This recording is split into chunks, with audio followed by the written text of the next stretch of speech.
السلام علیکم ورحمۃ اللہ وبرکاتہ۔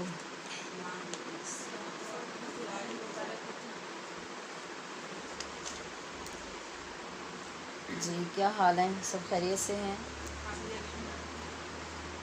سبق کا آغاز کرتے ہیں۔ یا اللہ، میں نے تیری رضا کے لیے تیرے دین کو سیکھنے کا قصد کیا ہے، میرے لیے اسے آسان فرما اور مجھے عمل کی توفیق عطا فرما۔ ہر روز سبق بغور سننے، سمجھنے اور یاد کرنے کی بھرپور کوشش میں میری مدد فرما۔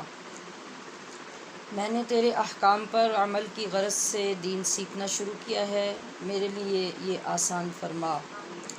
خود کو محبوب خدا صلی اللہ تعالی علیہ وآلہ وسلم کی سنتوں کا پابند بنانے کا ارادہ کیا ہے، مجھے استقامت عطا فرما۔ عمل صالح میں اپنے ساتھ ایک صالح جماعت تیار کرنے کا تجھ سے وعدہ ہے، میری مدد فرما۔ آمین یا رب العالمین، بجاہ سید المرسلین والصلاة والسلام علی رسولہ الکریم۔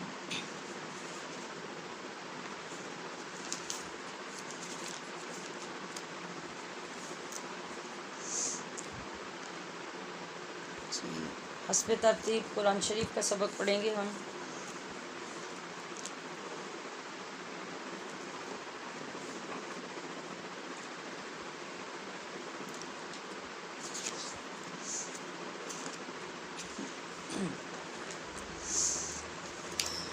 اعوذ باللہ من الشیطان الرجیم۔ اعوذ باللہ من الشیطان الرجیم۔ بسم اللہ الرحمن الرحیم۔ بسم اللہ الرحمن الرحیم۔ اللہ، اللہ، حمزہ باریک پڑھیے، اللہ، اللہ، اللہ، اللہ، نور السماوات، نور السماوات، جی نور السماوات بعد میں نہیں پڑھنا، اس کو ابھی سے سمجھیے۔ دونوں کے اوپر کھڑی زبر برابر میں ہے تو برابر میں آواز بھی ہوگی۔ نور السماوات نور السماوات، والارض،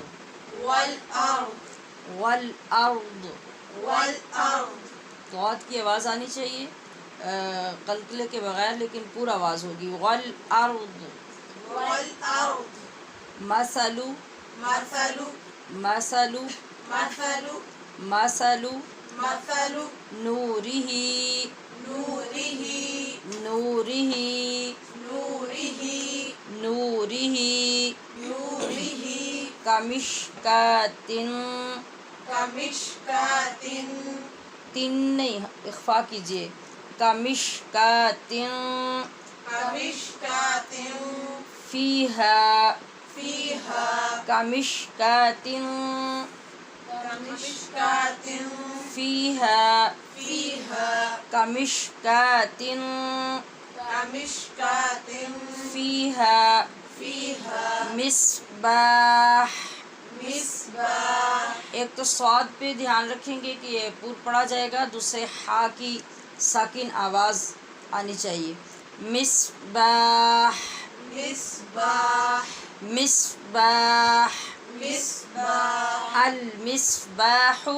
المصباح، المصباح، المصباح، المصباح، المصباح، سواد بولیے اور سیٹی کی آواز پیدا کیجیے۔ المصباح المصباح، فی زجاجہ، فی زجاجہ، فی زجاجہ، فی زجاجہ، فی زجاجہ، فی زجاجہ، الزجاجۃ، الزجاجۃ، الزجاجۃ، الزجاجۃ، الزجاجۃ، الزجاجۃ، کأنہا، کأنہا، کأنہا، کأنہا، کأنہا، کأنہا، کوكب كوكب یہاں پر بھی اخفا ہوگا غنّے کے ساتھ. کوكب كوكب کوكب كوكب دري دري یہ دو جگہ پہ شد ہے اور دونوں جگہ پہ شدت کے ساتھ سختی کے ساتھ دونوں حرف پڑھے جائیں گے. دري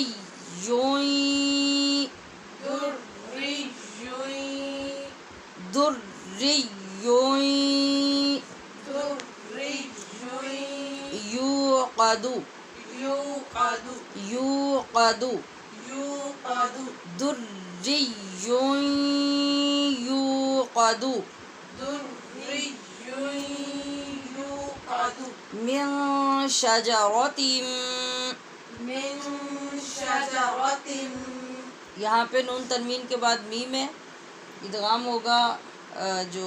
یرمالون غنّے کے ساتھ.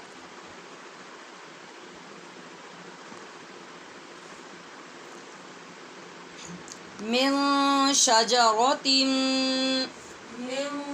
شجرة مباركة مباركة مباركة مباركة زيتونة لا زيتونة لا زيتونة لا زيتونة لا شرقية شرقية شرقية شرقية شرقية شرقية ولا ولا ولا ولا ولا ولا غربية غربية غربية غربية غربية يكاد غربية يكاد يكاد يكاد يكاد يكاد زيتها زيتها زيتها زيتها زيتها زيتها يضيء يضيء يضيء يضيء يضيء يضيء ولو لم ولو لم ولو لم ولو لم ولو لم ولو لم تمسسه تمسسه تمسسه تمسسه لم تمسسه لم تمسسه ولو لم تمسسه ولو لم تمسسه نار نار نار نار نار نار نور نور نور نور نور نور على نور على نور على نور على نور نور على نور نور على نور يهدي الله يهدي الله يهدي الله يهدي الله يهدي الله يهدي الله لنوره لنوره لنوره لنوره لنوره لنوره من يشاء. من يشاء. جی یہاں پہ حمزہ کے اوپر اب وقف کی صورت میں پیش نہیں پڑیں گے، اسے ساکن کر دیں گے. من يشاء من يشاء ويضرب الله ويضرب الله ويضرب الله ويضرب الله ويضرب الله ويضرب الله الأمثال أمثال أمثال أمثال أمثال أمثال أمثال للناس للناس للناس للناس للناس للناس والله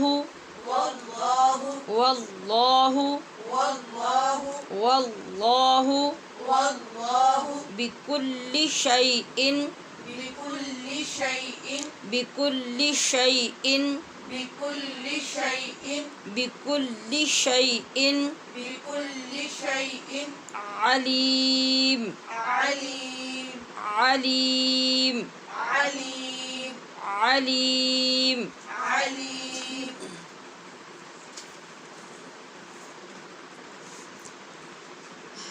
في بيوت في بيوت في بيوت في بيوت في بيوت في بيوت أذن الله أذن الله نون کو پر نہیں کریں گے، صرف لفظ اللہ کا لام پر ہوگا. آزی نل نل اللہ أذن الله أذن الله أذن الله أذن الله أذن الله أن ترفع أن ترفع أن ترفع أن ترفع أن ترفع أن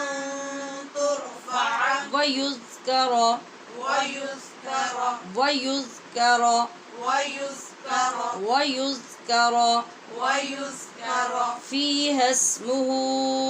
فيها اسمه فيها اسمه فيها اسمه فيها اسمه فيها اسمه يسبح يسبح يسبح يسبح يسبح يسبح له له له له اس میں خیال رکھنا ہے کہ ہو کو لمبا کرنا ہے الٹا پیش ہونے کی وجہ سے، اور لام کو پڑی زبر ہونے کی وجہ سے لمبا نہیں کرنا. یہ کامن غلطی ہیں جو بار بار ہوتی ہیں، اس لیے میں بار بار یاد دلاتی ہوں. لاہو نہیں کہنا، لہو بولیے. له فیہا فيها فیہا فيها فیہا فيها بالغدو بالغدو بالغدو بالغدو بالغدو بالغدو والآصال. والآصال حمزہ کے اوپر کھڑی زبر ہے، اس کو بھی لمبا کریں گے، اور صاد کے آگے الف ہے، اس کو بھی لمبا کریں گے. دونوں کی آواز برابر ہوگی. والآصال والآصال سوا نہیں، واؤ کی آواز نہیں پیدا ہونی چاہیے. والآصال والآصال رجال رجال رجال رجال یہاں نون تنوین ہے لام کے اوپر، اور اس کا آگے لام میں جو ادغام کرنا ہے تو غننے کے بغیر ہو رہا ہے. رجال رجال لا تلہیہم لا تلهيهم لا تلہیہم لا تلهيهم لا تلہیہم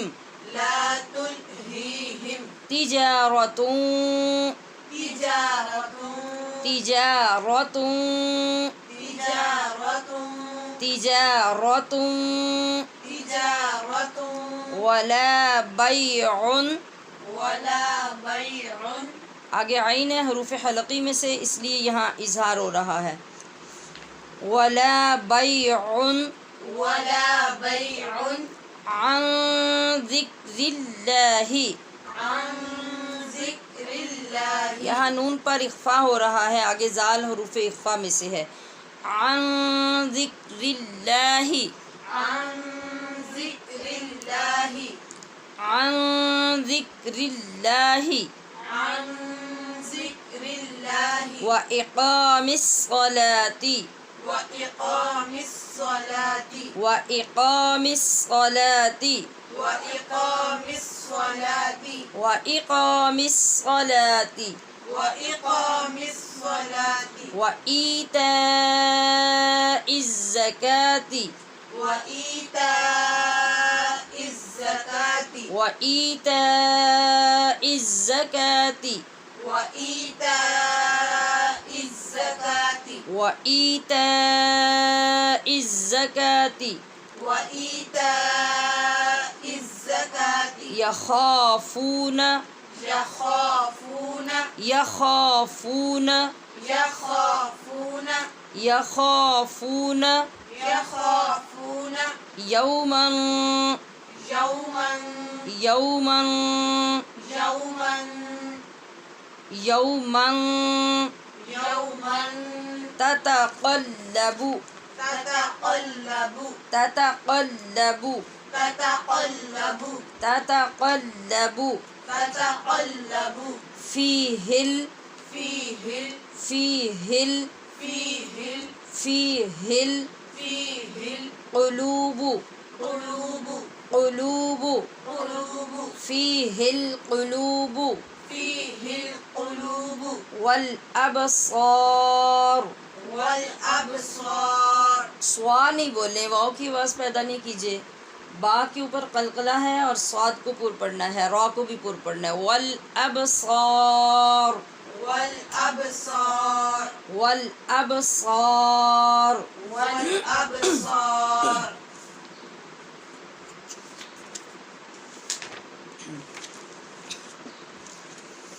اللہ نور السماوات والارض الله نور السماوات والأرض اللہ نور السماوات والارض الله نور السماوات والأرض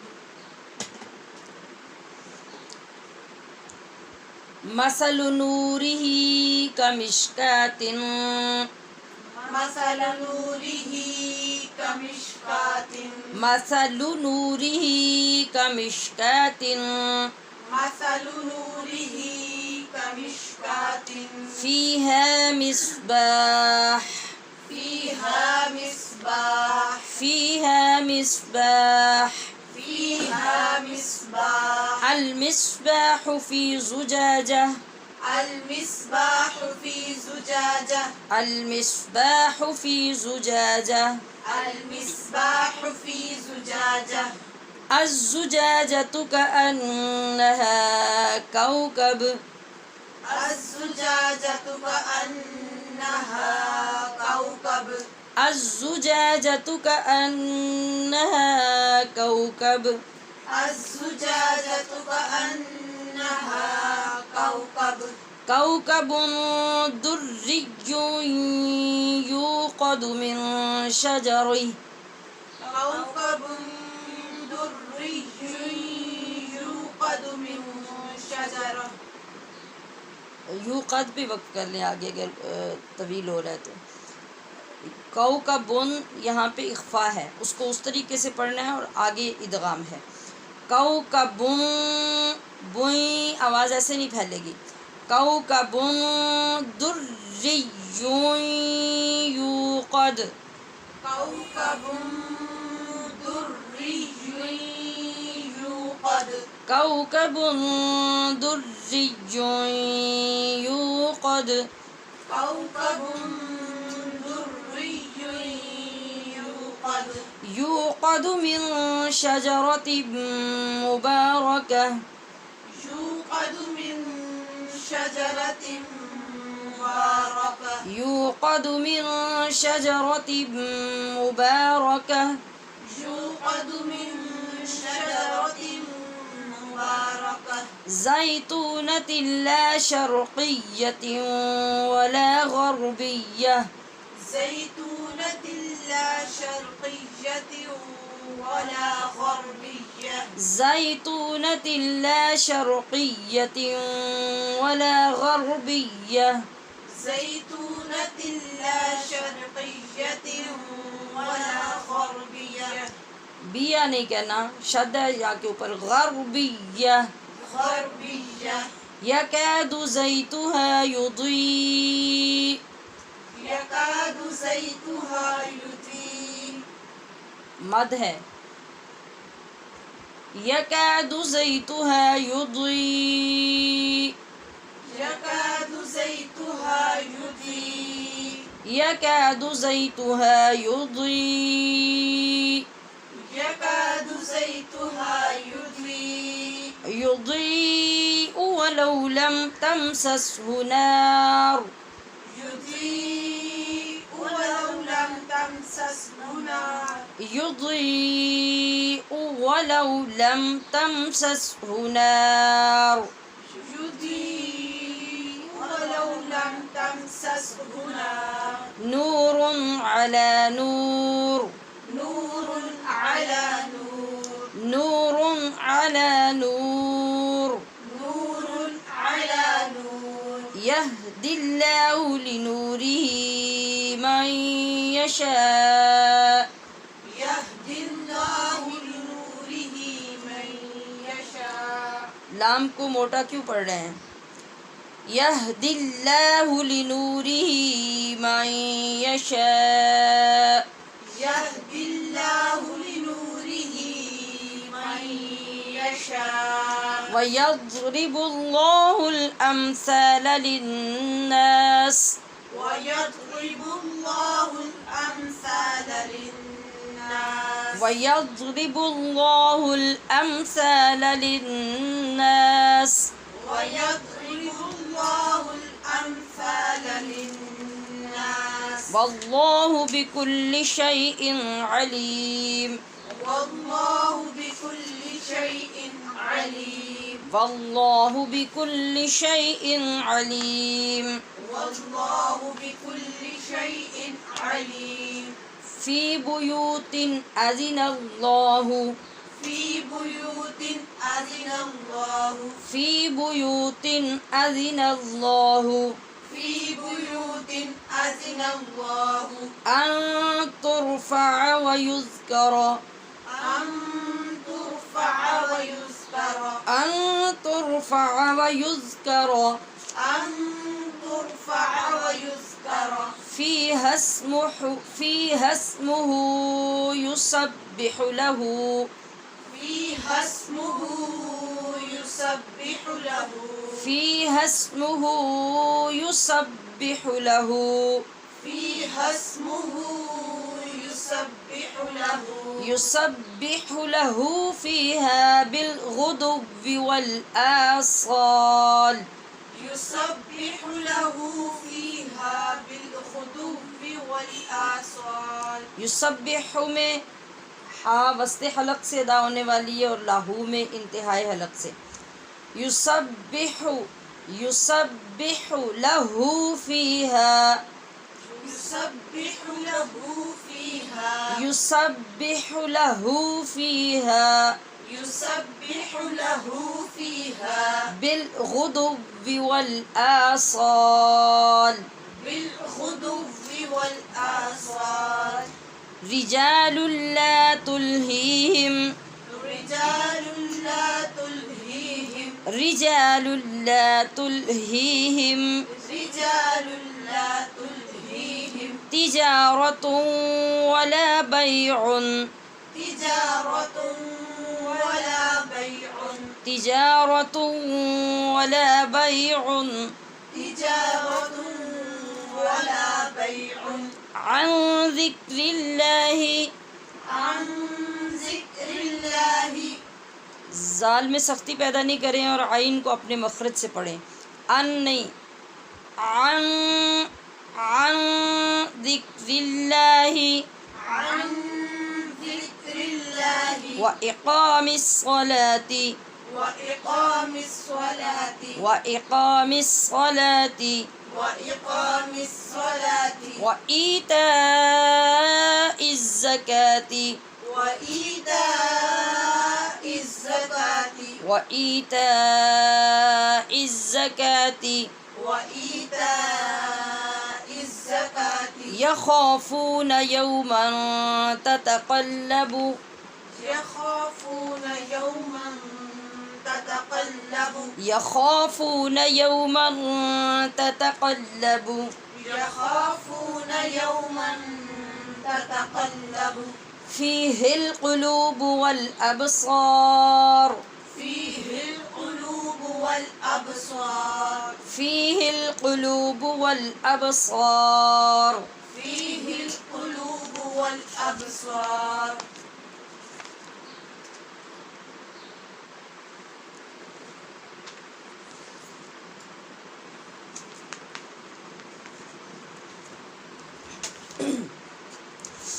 بسم الله الرحمن الرحيم الله نور السماوات والأرض مثل نوره كمشكاة فيها مصباح المصباح في زجاجة الزجاجة كأنها كوكب دري يوقد من شجرة مباركة زيتونة لا شرقية ولا غربية يكاد زيتها يضيء ولو لم تمسسه نور على نور يهدي الله لنوره من يشاء ويضرب الله الأمثال للناس والله بكل شيء عليم في بيوت أذن الله أن ترفع ويذكر فيها اسمه يسبح له فيها بالغدو والآصال رجال لا تلهيهم تجارة ولا بيع عن ذكر الله وإقام الصلاة وإيتاء الزكاة يخافون يوما تتقلب فيه القلوب والأبصار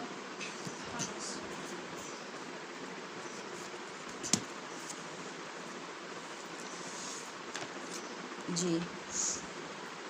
ترجمہ اللہ نور ہے السماواتی آسمانوں والارض اور زمین کا مثال نوری اس کے نور کی کا ایسی ہے جیسے مشکات ایک طاق ہے فیہا جس میں مصباح چراغ ہے المصباح وہ چراغ فی زجاجہ ایک فانوس میں ہے الزجاجۃ فانوس کأن گویا کہ وہ کوکب ایک ستارہ ہے دری موتی کی طرح چمکتا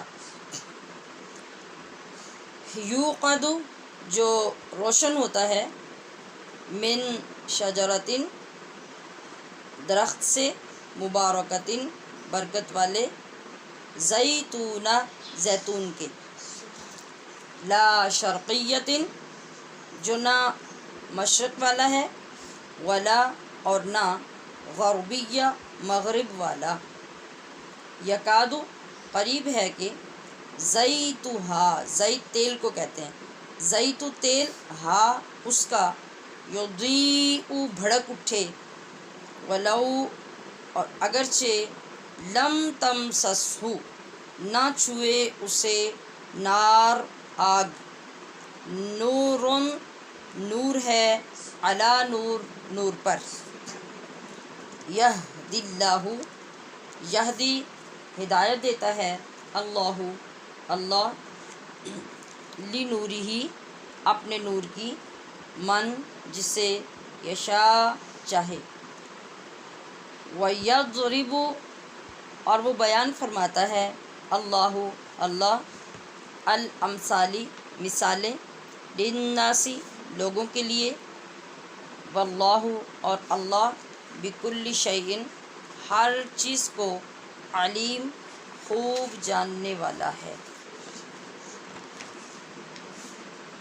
فی بیوت ان گھروں میں، آذینہ کہ حکم دیا ہے اللہ نے، ان کہ ترفع انہیں بلند کیا جائے یا ان کی تعظیم کی جائے، دونوں معنی اس کے ہو سکتے ہیں۔ وَيُذْكَرَ اور ذکر کیا جائے، فیہا ان میں یعنی ان گھروں میں، اسمہ اس کا نام یعنی اللہ کا، یسبح تسبیح کرتے ہیں، لہو اس کی، فیہا ان گھروں میں، بالغدو والآصال صبح اور شام، رجال وہ مرد، لا تلہی نہیں غافل کرتی، ہم انہیں، تجارتن کوئی تجارت، اور لا نہ، بیعن خرید و فروخت، عن سے ذکر اللہ اللہ کے ذکر، اور قائم کرنے، الصلاۃ نماز یعنی نماز قائم کرنے سے اور اللہ کے ذکر سے کوئی تجارت، کوئی سودا، کوئی خرید و فروخت کچھ ان کے آگے حائل نہیں ہوتی۔ وَإِيتَاءِ الزَّکَاةِ اور زکوٰۃ دینے سے، یخافون وہ ڈرتے ہیں، یومن اس دن سے، تتقلب الٹ جائیں گے، فیہ اس میں، القلوب دل، والابصار اور آنکھیں۔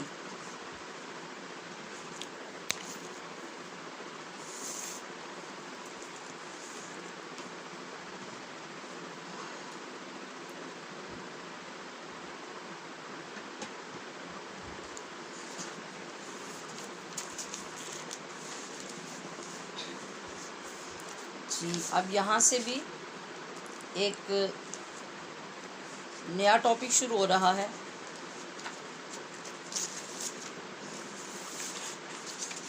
آغاز ہو رہا ہے ہمارے سبق کا، اللہ نور السماوات والارض۔ یہاں ہم پہلے لفظ نور کو سمجھتے ہیں تاکہ بات سمجھنی آسان ہو جائے۔ لفظ النور کی وضاحت کرتے ہوئے صاحب لسان العرب نے لکھا ہے کہ یہ اللہ پاک کے اسماء حسنی میں سے ہے۔ اسماء حسنی سمجھتے ہیں نا، جو اللہ پاک کے سارے نام ہیں، جیسے 99 نام ہیں، 99 نیمز جو اللہ پاک کے اور رسول اللہ صلی اللہ علیہ وسلم کے، جو ہم اکثر مختلف 5 سوروں میں یا قرآن پاک کے آغاز میں یہ دیکھتے ہیں، پڑھتے ہیں، ان کو اسماء حسنی کہا جاتا ہے۔ وہ اللہ پاک کے بھی ہیں اور نبی علیہ السلام کے بھی۔ تو وہ فرما رہے ہیں کہ لفظ نور جو ہے یہ ایک تو اللہ پاک کے اسماء حسنی میں سے ہے کہ اللہ کا صفاتی نام ہے، کیونکہ اندھا اللہ پاک کے نور سے ہی روشنی پاتا ہے اور گمراہ شخص اسی کی ہدایت سے راہ ہدایت پر چلتا ہے۔ نور کا لفظی معنی یوں لکھتے ہیں، جو خود ظاہر ہو اور اپنی روشنی سے دوسروں کو آشکارا کر دے، اسے نور کہتے ہیں۔ ٹھیک ہے، یہ نور کی تعریف ہوئی کہ جو چیز خود ظاہر ہے اور اس کی وجہ سے دوسری چیزیں بھی آشکارا ہونے لگ جائیں، جیسے روشنی دیکھتے ہیں نا آپ، اس سے مثال دی جاتی ہے نا، روشنی خود تو ظاہر ہوتی ہے لیکن اس کے ظاہر ہونے کا صرف اس کو فائدہ نہیں ہوتا، بلکہ جہاں جہاں تک اس کی کرنیں بھی پہنچ رہی ہوتی ہیں، وہاں تک بھی جو ماحول ہے وہ روشن ہو رہا ہوتا ہے، تو اس کو نور کہتے ہیں۔ حضرت ابن عباس اور حضرت انس اس نور سے مراد ہادی بھی لیتے ہیں، یعنی اللہ نور کا مطلب ہے اللہ ہادی، اللہ ہادی ہے، ہدایت دینے والا، یعنی آسمان اور زمین والوں کا وہی ہادی ہے اور سب اسی کے نور ہدایت سے حق کی طرف ہدایت پاتے اور گمراہی سے نجات حاصل کرتے ہیں۔ بعض مفسرین نے لکھا ہے کہ نور یہاں منور کے معنی میں ہے، یعنی اللہ نور السماوات کا معنی ہوا اللہ منور السماوات، کہ اللہ زمین و آسمانوں کو منور یعنی روشن کرنے والا ہے۔ اس نے فرشتوں سے آسمانوں کو منور کیا ہے اور انبیاء سے زمین کو منور کیا ہے۔ مثل نورہ کمشکات، حضرت عبداللہ بن عباس نے فرمایا یہ اللہ تعالیٰ کے اس نور کی مثال ہے جو اس نے مومن کو عطا فرمایا۔ بعض نے اس سے مراد قرآن پاک لیا، یعنی مثل نورہ، اس کا نور جو ہے، اللہ کا نور کیا ہے۔ بعض نے لکھا کہ اس سے مراد قرآن پاک ہے، اور بعض نے اس سے مراد حضور سرور کائنات کی ذات لی ہے۔ لفظ مشکات حبشی زبان کا لفظ ہے جس کا معنی ہے طاق۔ یہ طاق کیا ہوتا ہے؟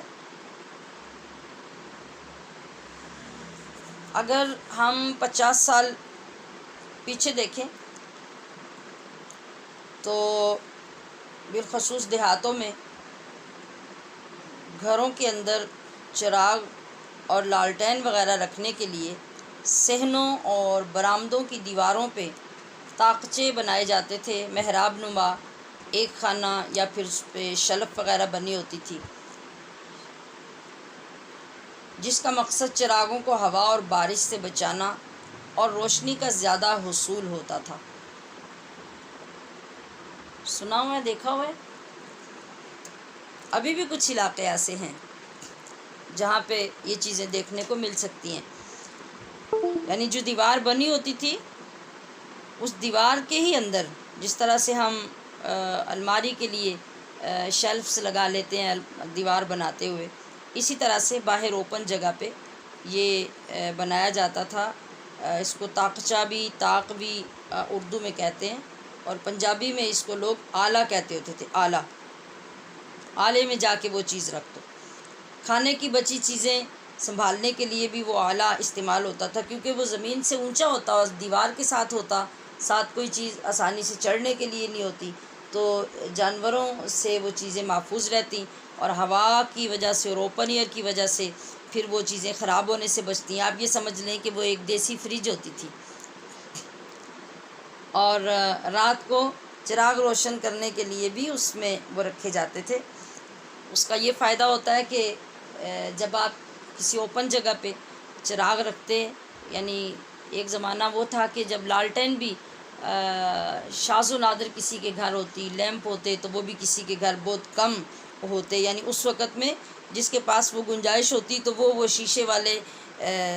جو لیمپ اور لالٹینز ہوتی کہ وہ ہوا سے محفوظ کرنے کے لیے لے لیتے، ورنہ عام گھروں میں چراغ جلتے۔ تو چراغ کو جب آپ ہوا میں رکھتے ہیں تو اس کو ہر وقت بجھنے کا خطرہ ہوتا ہے، تو وہ طاقچے جو بنائے جاتے تھے اس کا یہ مطلب ہوتا تھا کہ 3 سائڈ سے وہ بند ہوتے تھے، پیچھے سے بھی دیوار بند ہوتی، سائڈوں سے بھی دیوار ہوتی، اور صرف آگے کی طرف وہ کھلا ہوتا، تو وہ زیادہ تر ہوا سے محفوظ رہتا، اور اس کی پھر روشنی بھی چونکہ آگے کی طرف بڑھنی ہوتی تو پھر وہ صحن یا برآمدے کی طرف زیادہ روشنی ہوتی، بجائے اس کے کہ چاروں طرف پھیلے تو روشنی کم ہو جاتی ہے۔ تو یہ ایک ٹیکنیک تھی اس دور کی۔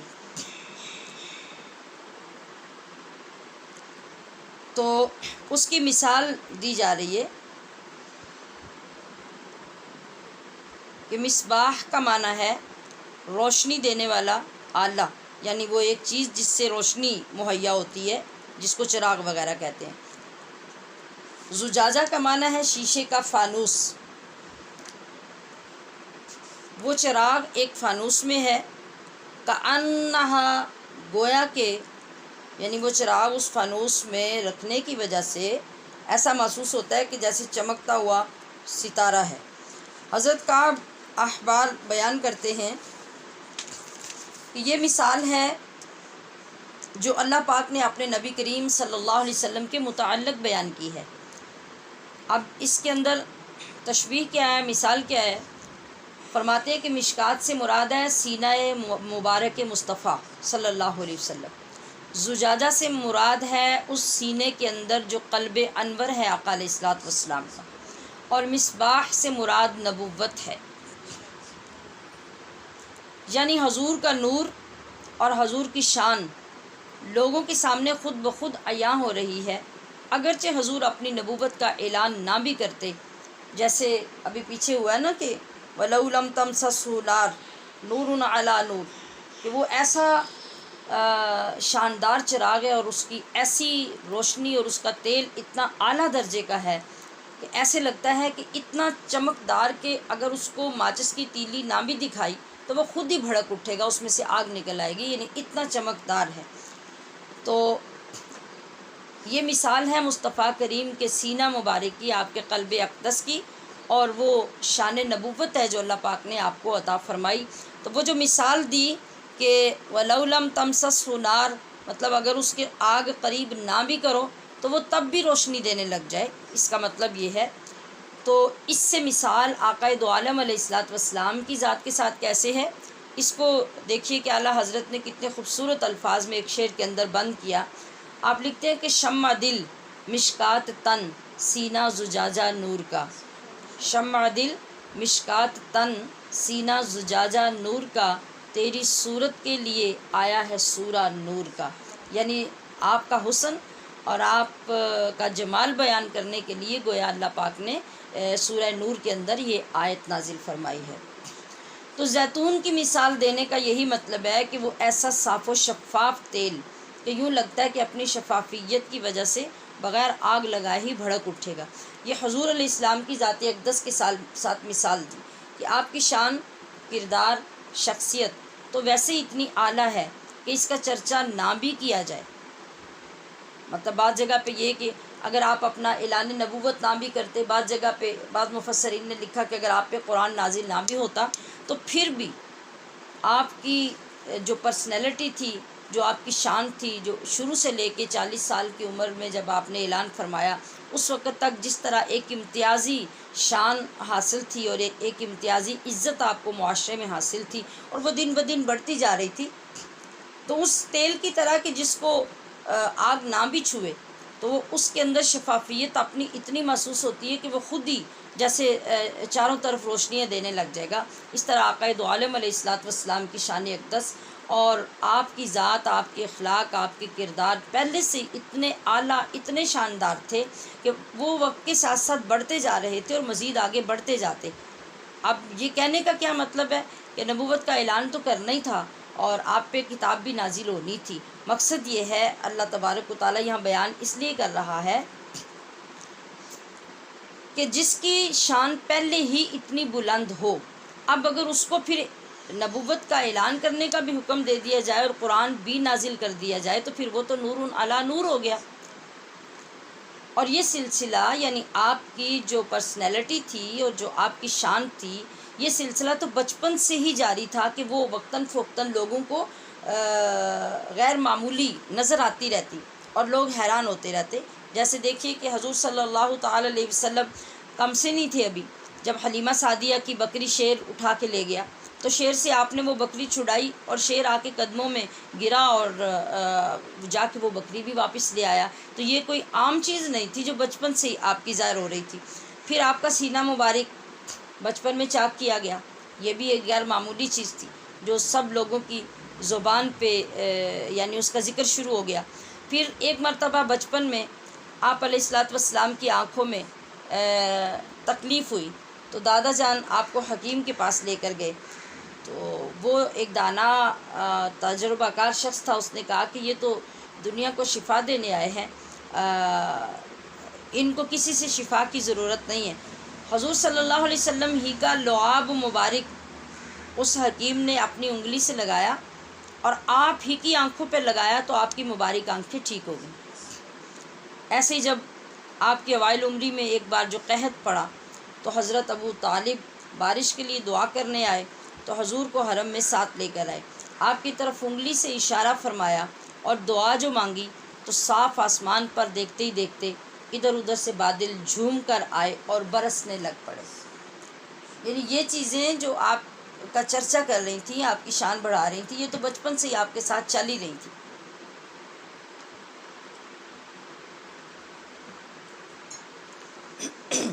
اب جو یہاں شجرۃ مبارکۃ زیتونہ کی جو مثال دی ہے خاص طور پہ باقی سارے تیلوں کو چھوڑ کے، اس کی وجہ یہ ہے کہ زیتون کا تیل اس زمانے میں باقی تیل جو چراغوں میں جلائے جاتے تھے ان کی طرح یہ بھی جلایا جاتا تھا، مگر اس کی روشنی سب سے بہترین، تیز اور صاف ہوتی تھی۔ اس کی چمک دمک کا مقابلہ اور کوئی چراغ نہیں کر سکتا تھا، اور پھر سارے درخت بھی ایک جیسے نہیں ہوتے، نہ ہی سارے علاقے ایک جیسے ہوتے ہیں، اس لیے تیل بھی مختلف اقسام کے ہوتے ہیں۔ اور برکت والا اس لیے کہا کہ یہ دنیا کا درخت نہیں، یہ ارض مقدسہ میں اگایا گیا، طوفان نوح کے بعد سب سے پہلے یہ درخت دنیا میں اگایا گیا۔ اور 70 نبیوں نے اس کی برکت کے لیے دعا بھی فرمائی۔ حضرت ابو اسید سے روایت ہے، حضور صلی اللہ علیہ وسلم نے فرمایا، زیتون کھاؤ اور اس کا تیل استعمال کرو، یہ مبارک درخت ہے۔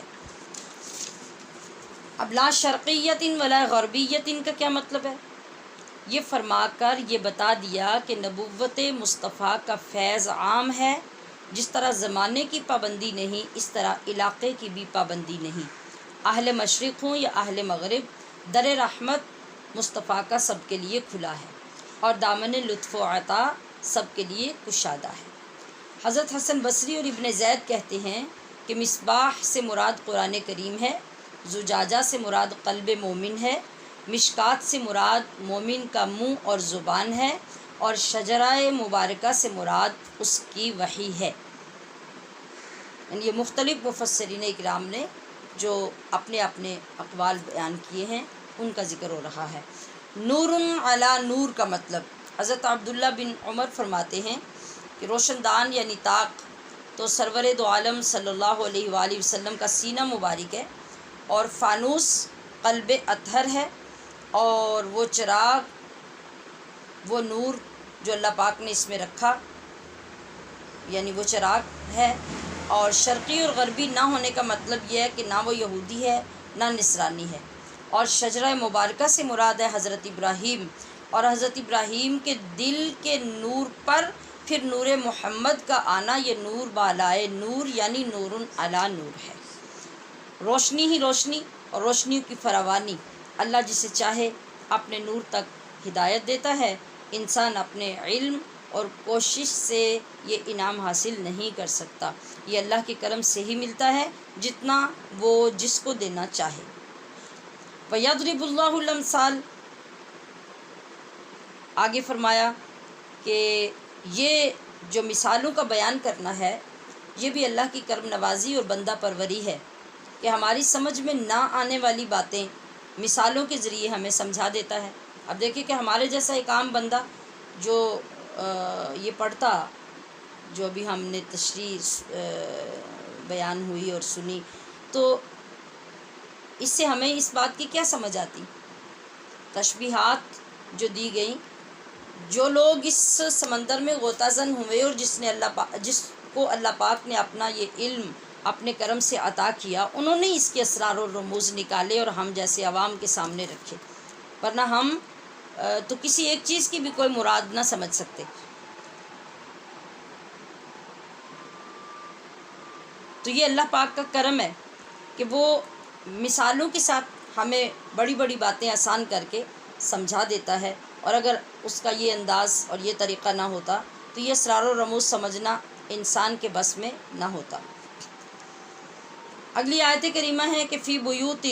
اذن اللہ، یہ کون سے گھر ہیں؟ ان گھروں سے مراد مسجدیں ہیں۔ پہلی آیت میں ذکر ہوا کہ رب جسے چاہتا ہے اسے اپنے نور کی طرف ہدایت عطا کرتا ہے، تو جن لوگوں کو یہ نعمت عظمیٰ نصیب ہوتی ہے ان کے چند ظاہری اور باطنی احوال اللہ پاک بیان کر رہا ہے کہ یہ ایسے خوش نصیب لوگ ہوتے ہیں جو ان گھروں میں اللہ کی پاکی صبح و شام بیان کرتے ہیں مسجدوں میں۔ اور ان گھروں کی تعظیم کا مطلب کیا ہے؟ ان کی تعظیم کا مطلب ہے کہ ان کو آباد کرنا، ان میں نمازوں کے لیے جمع ہونا، ان کی صفائی ستھرائی اور خوبصورتی کا خیال رکھنا، ان کی تعمیر کرنا، یہ سب کام بہت افضل اور بے حد اجر و ثواب کا باعث ہیں۔ حضرت عبداللہ بن عباس نے فرمایا، مسجدیں زمین پر اللہ کے گھر ہیں، یہ آسمان والوں کے لیے ایسے روشن ہوتی ہیں جیسے زمین والوں کے لیے آسمان کے تارے۔ یعنی جب آسمان والے نیچے زمین کی طرف جھانک کے دیکھتے ہیں، جس طرح ہم اوپر دیکھتے ہیں آسمان کی طرف، تو ہمیں مختلف جگہوں پہ رات کو تارے چمکتے نظر آتے ہیں، تو ہماری زمین پہ مسجدوں کی یہ شان ہے کہ جب آسمان والے نیچے دیکھتے ہیں تو پوری دنیا میں جہاں جہاں مسجدیں ہوتی ہیں وہاں سے ان کو نور اور روشنی نظر آتی ہے۔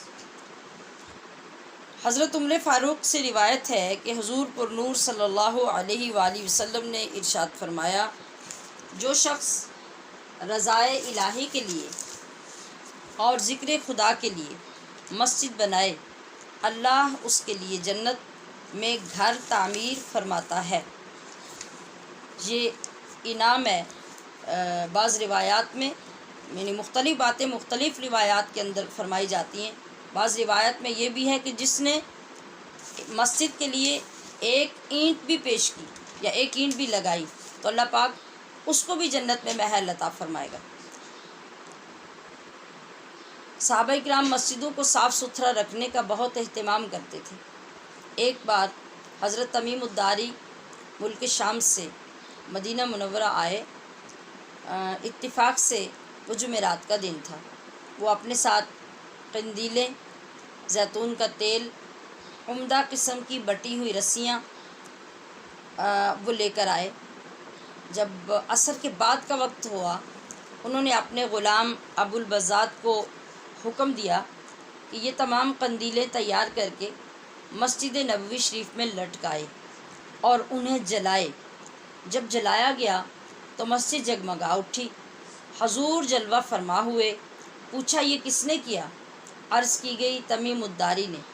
آپ نے خوش ہو کر دعا فرمائی اس شخص کے لیے جس نے مسجد کو روشن کیا۔ آپ نے فرمایا، نورت الاسلام نور اللہ علیک فی الدنیا والآخرہ،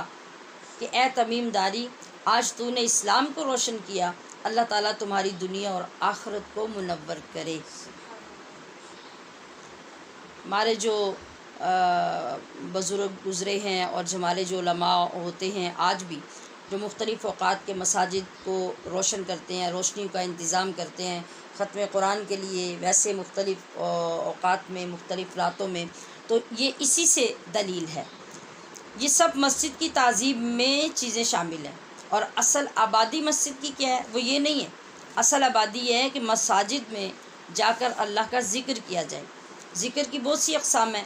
جس وقت جو میسر ہو وہی کرے، اور صبح و شام تسبیح سے مراد صبح سے شام تک کی نمازیں ہیں۔ صبح و شام کی نمازوں کی فضیلت زیادہ ہے اور اہتمام کرنا مشکل ہے، اس لیے خاص طور پر اس وقت کا ذکر فرمایا، ورنہ اس سے 5 نمازیں ہی مراد ہوں گی۔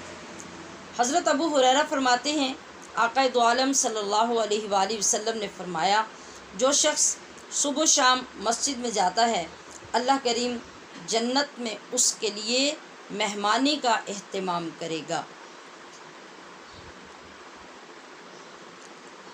جی، یہ بتانے کے بعد بتایا کہ وہ مرد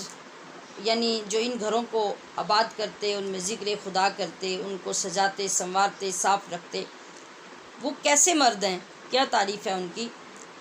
لا تلہیہم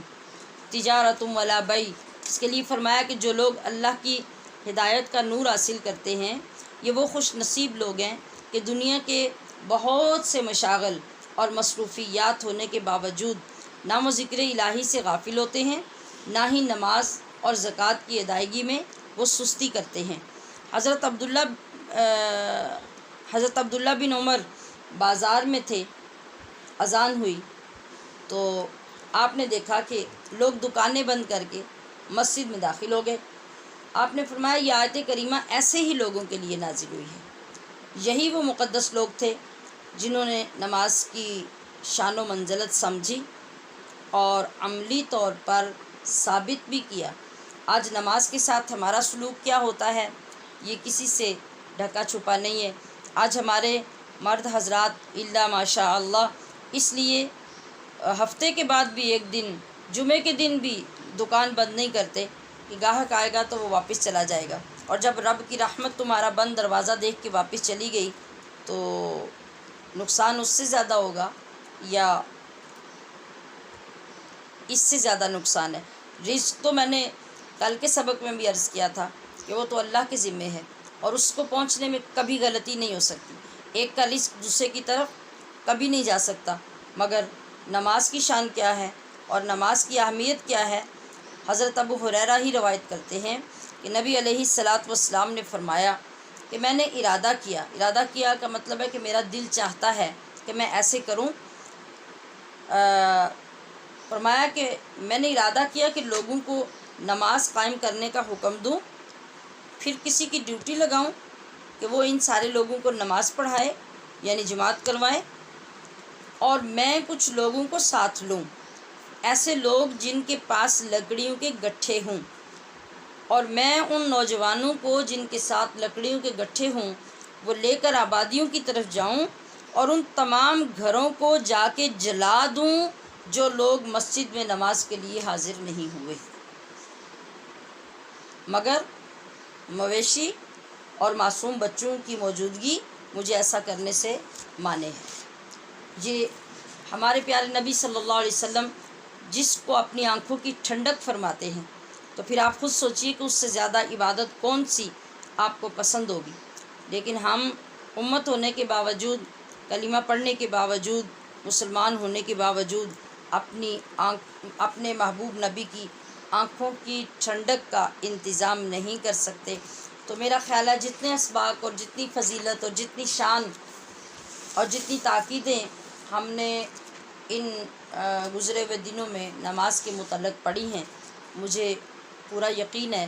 کہ انشاءاللہ اس کے بعد آپ سب لوگ جو کلاس میں شریک ہونے والے ہیں اور سننے والے بھی جو ہیں وہ کبھی نماز قضا کرنے کی غلطی نہیں کریں گے اور اتنا بڑا غضب اللہ کا اپنے ذمے نہیں لیں گے انشاءاللہ۔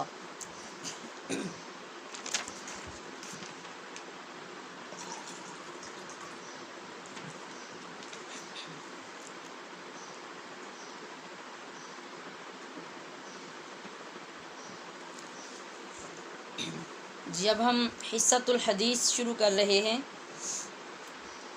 آج کی حدیث پاک آقا دو عالم صلی اللہ تعالی علیہ وسلم کی شان عطا کے متعلق ہے۔ آپ میرے ساتھ پڑھ لیجئے،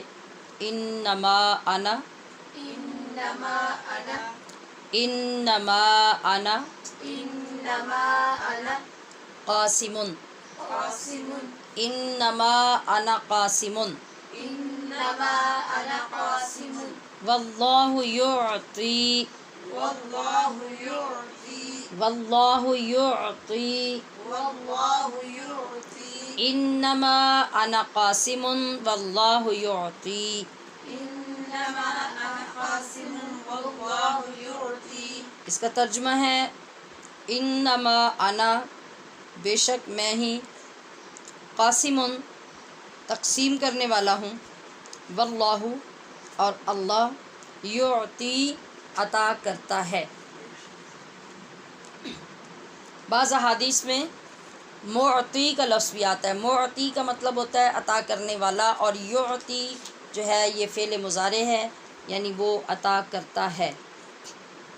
اور کرتا رہے گا۔ نبی کریم رؤوف الرحیم صلی اللہ تعالی علیہ وآلہ وسلم کی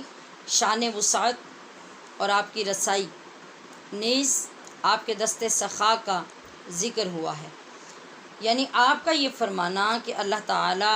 عطا کرنے والا اور میں تقسیم کرنے والا ہوں، اس بات پر دلالت کرتا ہے کہ آپ اللہ کے خزانوں کو تقسیم کرنے والے ہیں، اور رب کریم نے آپ کو یہ اختیار عطا فرما رکھا ہے کہ آپ جسے چاہیں جتنا چاہیں عطا فرمائیں۔ جیسا کہ خود نبی کریم صلی اللہ تعالی علیہ وآلہ وسلم ایک اور حدیث میں فرماتے ہیں، اوتیت مفاتیح الارض، کہ مجھے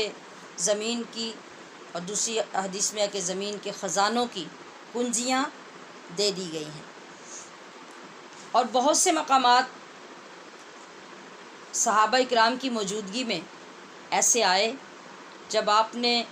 جس کو جو چاہا خاص وہ فرما دیا، جس کو چاہا خاص عطا کر دیا۔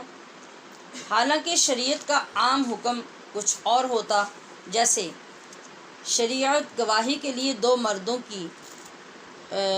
ضرورت کا ذکر کرتی ہے کہ گواہی کے لیے 2 مرد ہوں یا 1 مرد اور 2 عورتیں ہوں۔ مگر جب حضرت خزیمہ نبی علیہ الصلوۃ والسلام کے لیے بن دیکھے آپ کے خریدے ہوئے اونٹ کی گواہی دیتے ہیں، یعنی جب ایک قافلہ جس کے پاس نبی علیہ الصلوۃ والسلام کو ایک اونٹ پسند آ جاتا ہے اور آپ وہ اونٹ کا سودا کر لیتے ہیں، تو جب وہ چلنے لگتے ہیں تو وہ کہتے ہیں کہ آپ کے پاس تو کوئی گواہ نہیں ہے۔ جب آپ کے پاس وہ لوگ اونٹ کے پیسوں اور قیمت کا تقاضا کرتے ہیں تو وہ کہتے ہیں کہ ہمارے پاس کوئی آپ کا گواہ نہیں ہے۔ تو حضرت خزیمہ عرض کرتے ہیں کہ میں گواہ ہوں۔ تو آپ نے گواہی دی اور انہوں نے قبول کر لی۔ نبی علیہ الصلوۃ والسلام نے بعد میں پوچھا، خزیمہ تمہیں تو معلوم ہی نہیں، تم نے میرے لیے کیسے گواہی دے دی؟ تو انہوں نے عرض کی، یا رسول اللہ، بن دیکھے آپ کے کہنے پہ اللہ کو مان لیا، اللہ کی گواہی دے لی، تو آپ کے اونٹ کی گواہی ہم نہیں دے سکتے۔ اب اتنا والہانہ انداز اور اتنا مضبوط یقین حضرت خزیمہ کا نبی علیہ الصلوۃ والسلام نے جب دیکھا تو آپ نے فرمایا کہ خزیمہ، آج کے بعد جس معاملے میں تو گواہ بنے گا تیرے ساتھ کسی دوسرے کی گواہی کی ضرورت نہیں ہوگی، تیری گواہی ہمیشہ کے لیے 2 بندوں کے برابر ہو گئی۔ اور یہ خاصیت، یہ امتیاز، یہ اسپیشلٹی یہ آپ نے حضرت خزیمہ کو عطا کر دی، حالانکہ شریعت تو اس کی اجازت نہیں دیتی۔ پھر ایک مرتبہ ایک غریب صحابی جو روزے کی حالت میں ہم بستری کر بیٹھا اور روزہ ٹوٹ گیا اور ساتھ پھر کفارہ بھی لازم آ گیا، تو کفارے میں 60 روزے رکھنے تھے، تو یہ 60 مسکینوں کو کھانا کھلانا تھا۔ اس نے آ کے جب اپنا پرابلم پیش کیا تو نبی کریم صلی اللہ تعالی علیہ وسلم نے اسے یہ دونوں حکم سنا دیے اور وہ دونوں کاموں کے لیے عذر پیش کرنے لگا، یا رسول اللہ میں وہ بھی نہیں کر سکتا، اگر میں 60 روزے رکھنے کے قابل ہوتا تو میں 1 ہی روزہ رکھ لیتا، یعنی وہ بھی مجھ سے مکمل نہیں ہوا، اور 60 لوگوں کو کھانا کھلانے کی تو میرے اندر کوئی طاقت نہیں، میں تو بہت غریب آدمی ہوں۔ آپ علیہ الصلوۃ والسلام نے فرمایا کہ بیٹھ جاؤ۔ وہ بیٹھا۔ کچھ دیر کے بعد مجمع میں ایک شخص آیا اور اس کے پاس ایک ٹوکرا کھجوروں کا بھرا ہوا تھا، وہ بطور صدقہ لے کر آیا۔ نبی کریم صلی اللہ تعالی علیہ وسلم نے وہ کھجوروں کا ٹوکرا جب رکھا تو آپ نے ارشاد فرمایا کہ وہ شخص کون ہے جس کے روزے کا مسئلہ تھا۔ وہ اٹھا، آپ نے فرمایا کہ یہ کھجوریں لے جاؤ اور جا کے اپنا فدیہ ادا کرو۔ اب یہ چیز بھی شریعت سے ہٹ کر تھی اور نبی کریم صلی اللہ علیہ وسلم خود اس کو اجازت فرما رہے ہیں کہ جاؤ، تمہارے لیے یہ حکم ہے کہ تم جا کے یہ کھجوریں لوگوں میں تقسیم کر دو اور یہ صدقہ کر دو، تمہارا فدیہ ادا ہو جائے گا، غریبوں میں بانٹ دو۔ اب وہ شخص عرض کرتا ہے کہ یا رسول اللہ، پورے مدینے میں مجھ سے زیادہ کوئی غریب ہے ہی نہیں۔ آپ مسکرا پڑے، آپ نے فرمایا اچھا جاؤ، کھجوریں لے جاؤ، اپنے گھر والوں کو کھلا دو، اور اس کا فدیہ ادا ہو گیا۔ یہ خود نبی کریم صلی اللہ تعالی علیہ وسلم یہ اس بندے کے لیے الگ سے فرما رہے ہیں جو شریعت میں حکم نہیں ہے۔ تو یہ کس چیز کی علامت ہے؟ کہ اللہ تبارک و تعالیٰ نے آپ کو تقسیم کرنے کا اختیار عطا فرمایا ہے۔ ایسے بے شمار واقعات موجود ہیں۔ اب حضرت ربیعہ اسلمی جو نبی علیہ الصلوۃ والسلام کے خادم صحابی تھے، آپ کو وضو کروایا کرتے، وضو کا برتن اٹھایا کرتے، پانی کا انتظام کیا کرتے۔ ایک دن جب وضو کروا کے وہ فارغ ہوئے، آپ علیہ الصلوۃ والسلام بہت خوش ہوئے۔ آپ نے خوش ہو کر بطور انعام کے ارشاد فرمایا کہ سل ربیعہ، ربیعہ آج تجھے جو چاہیے وہ مانگ لے۔ انہوں نے فوراً جب یہ آفر سنی تو انہیں پتہ تھا کہ کس زبان اقدس سے یہ الفاظ نکل رہے ہیں، تو وہاں چھوٹی موٹی چیز مانگنے کا تو کوئی فائدہ نہیں، تو جب مانگنی ہے تو پھر وہ چیز مانگیں جو کوئی اور نہیں دے سکتا۔ تو انہوں نے عرض کیا کہ انی اسألک مرافقتک فی الجنہ، یا رسول اللہ میں آپ سے جنت میں آپ کا ساتھ مانگتا ہوں۔ یعنی کتنی بھرپور طلب کی اور کتنے چن کر الفاظ کا انتخاب کیا کہ جنت تو ملے گی لیکن جنت میں جا کے بھی اپنے محبوب سے دور رہوں تو اس جنت کا کیا فائدہ۔ کہا یا رسول اللہ جنت بھی چاہیے، آپ کا پڑوس بھی چاہیے۔ سبحان اللہ، سائل کیسا عظیم ہے اور عطا کرنے والا کیسا کریم سخی ہے۔ قاسم جنت نے ارشاد فرمایا او غیر ذالک، اس کے علاوہ بھی کچھ چاہیے۔ یہ بندہ کب کہتا ہے؟ جب پہلی چیز دے دیتا ہے یا دینے کا وعدہ کر لیتا ہے۔ تو اس کا کیا مطلب ہوا کہ گویا آپ علیہ الصلاۃ والسلام جنت ڈن کر رہے ہیں، اپنا ساتھ بھی جنت میں ڈن کر رہے ہیں کہ یہ تو تمہیں مل گیا، اب بتا اور کچھ؟ اس نے کہا یا رسول اللہ اور کچھ نہیں چاہیے۔ فرمایا پھر یہ حاصل کرنے کے لیے کثرت سجود سے میری مدد کرو، یعنی صرف اس پہ بے نیاز ہو کے نہ بیٹھ جانا کہ اب مجھے جنت تو مل گئی، آقا نے وعدہ فرما دیا، اب مجھے کسی عبادت کی ضرورت نہیں یا فرائض اور واجبات ادا کرنے کی بھی ضرورت نہیں۔ آپ نے فرمایا پھر کثرت سے نمازیں ادا کرو، کثرت سے سجدے کرو، کثرت سے اللہ کو راضی کرو، تو پھر تمہارے لیے یہ چیزیں لازم ہو جائیں گی۔ اب یہ آقا صلی اللہ تعالی علیہ وسلم کے ان عنایات اور ان وسعتوں کی ایک چھوٹی سی جھلک ہے۔ ہمارے عقیدے میں یہ چیز شامل ہونی چاہیے کہ اللہ کریم نے کائنات جب بنائی تو اپنے محبوب کے صدقے سے بنائی، تو اب کائنات میں جو نعمتیں تقسیم کرتا ہے وہ اللہ ہی عطا کرتا ہے، تو اللہ کے محبوب لے کر تقسیم کرتے ہیں۔ مطلب کیا ہے کہ عطا اللہ کرتا ہے لیکن پسند وہ یہ کرتا ہے کہ میں جس کو بھی دوں اپنے محبوب کے ہاتھ سے دوں، ہاتھ سے دلاؤں بھی، اور مجھ سے مانگنے والے بھی جب مجھ سے مانگے تو میرے محبوب کے وسیلے سے مانگے، مجھے اس طرح دینا اچھا لگتا ہے، اور یہی اللہ کا نظام اور یہی اللہ کا طریقہ کار ہے۔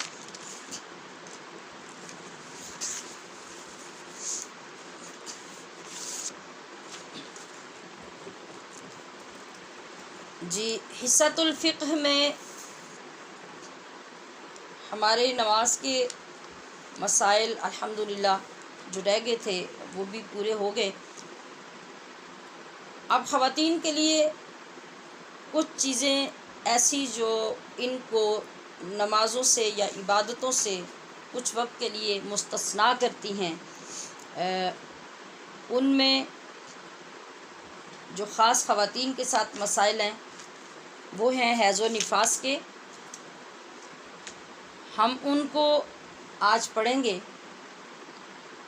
کہ ایسی کیفیت میں عورت کے لیے کیا حکم ہوتا ہے، کیونکہ اس میں مختلف طرح کے سوالات بھی آج کل پیدا ہونے شروع ہو گئے ہیں اور مختلف طرح کے مزاج بھی سامنے آنے لگ گئے ہیں، جس میں لوگ کنفیوز ہوتے ہیں۔ عورت کے چونکہ یہ خاص معاملات ہیں تو عورت کو ان کے مسائل کا بھی پتہ ہونا چاہیے۔ جو مشاہدہ یہ ہے کہ باوجود اس کے کہ ہر مہینے عورت کو یہ عارضہ لاحق ہوتا ہے، مگر اس کے باوجود ہماری خواتین کو الا ماشاء اللہ ان کے مسائل کا نہیں پتہ ہوتا، اور وہ اسی بے خبری کی وجہ سے ایک تو ویسے دن ضائع ہو جاتے ہیں، ایک مزید اپنی غلطی اور بے خبری کی وجہ سے اپنی عبادات کو مزید ضائع کرتی رہتی ہیں۔ تو اس حوالے سے 3 کیٹیگریز ہوتی ہیں جو عورت کے بلیڈنگ کی ہوتی ہیں: حیض، نفاس اور استحاضہ۔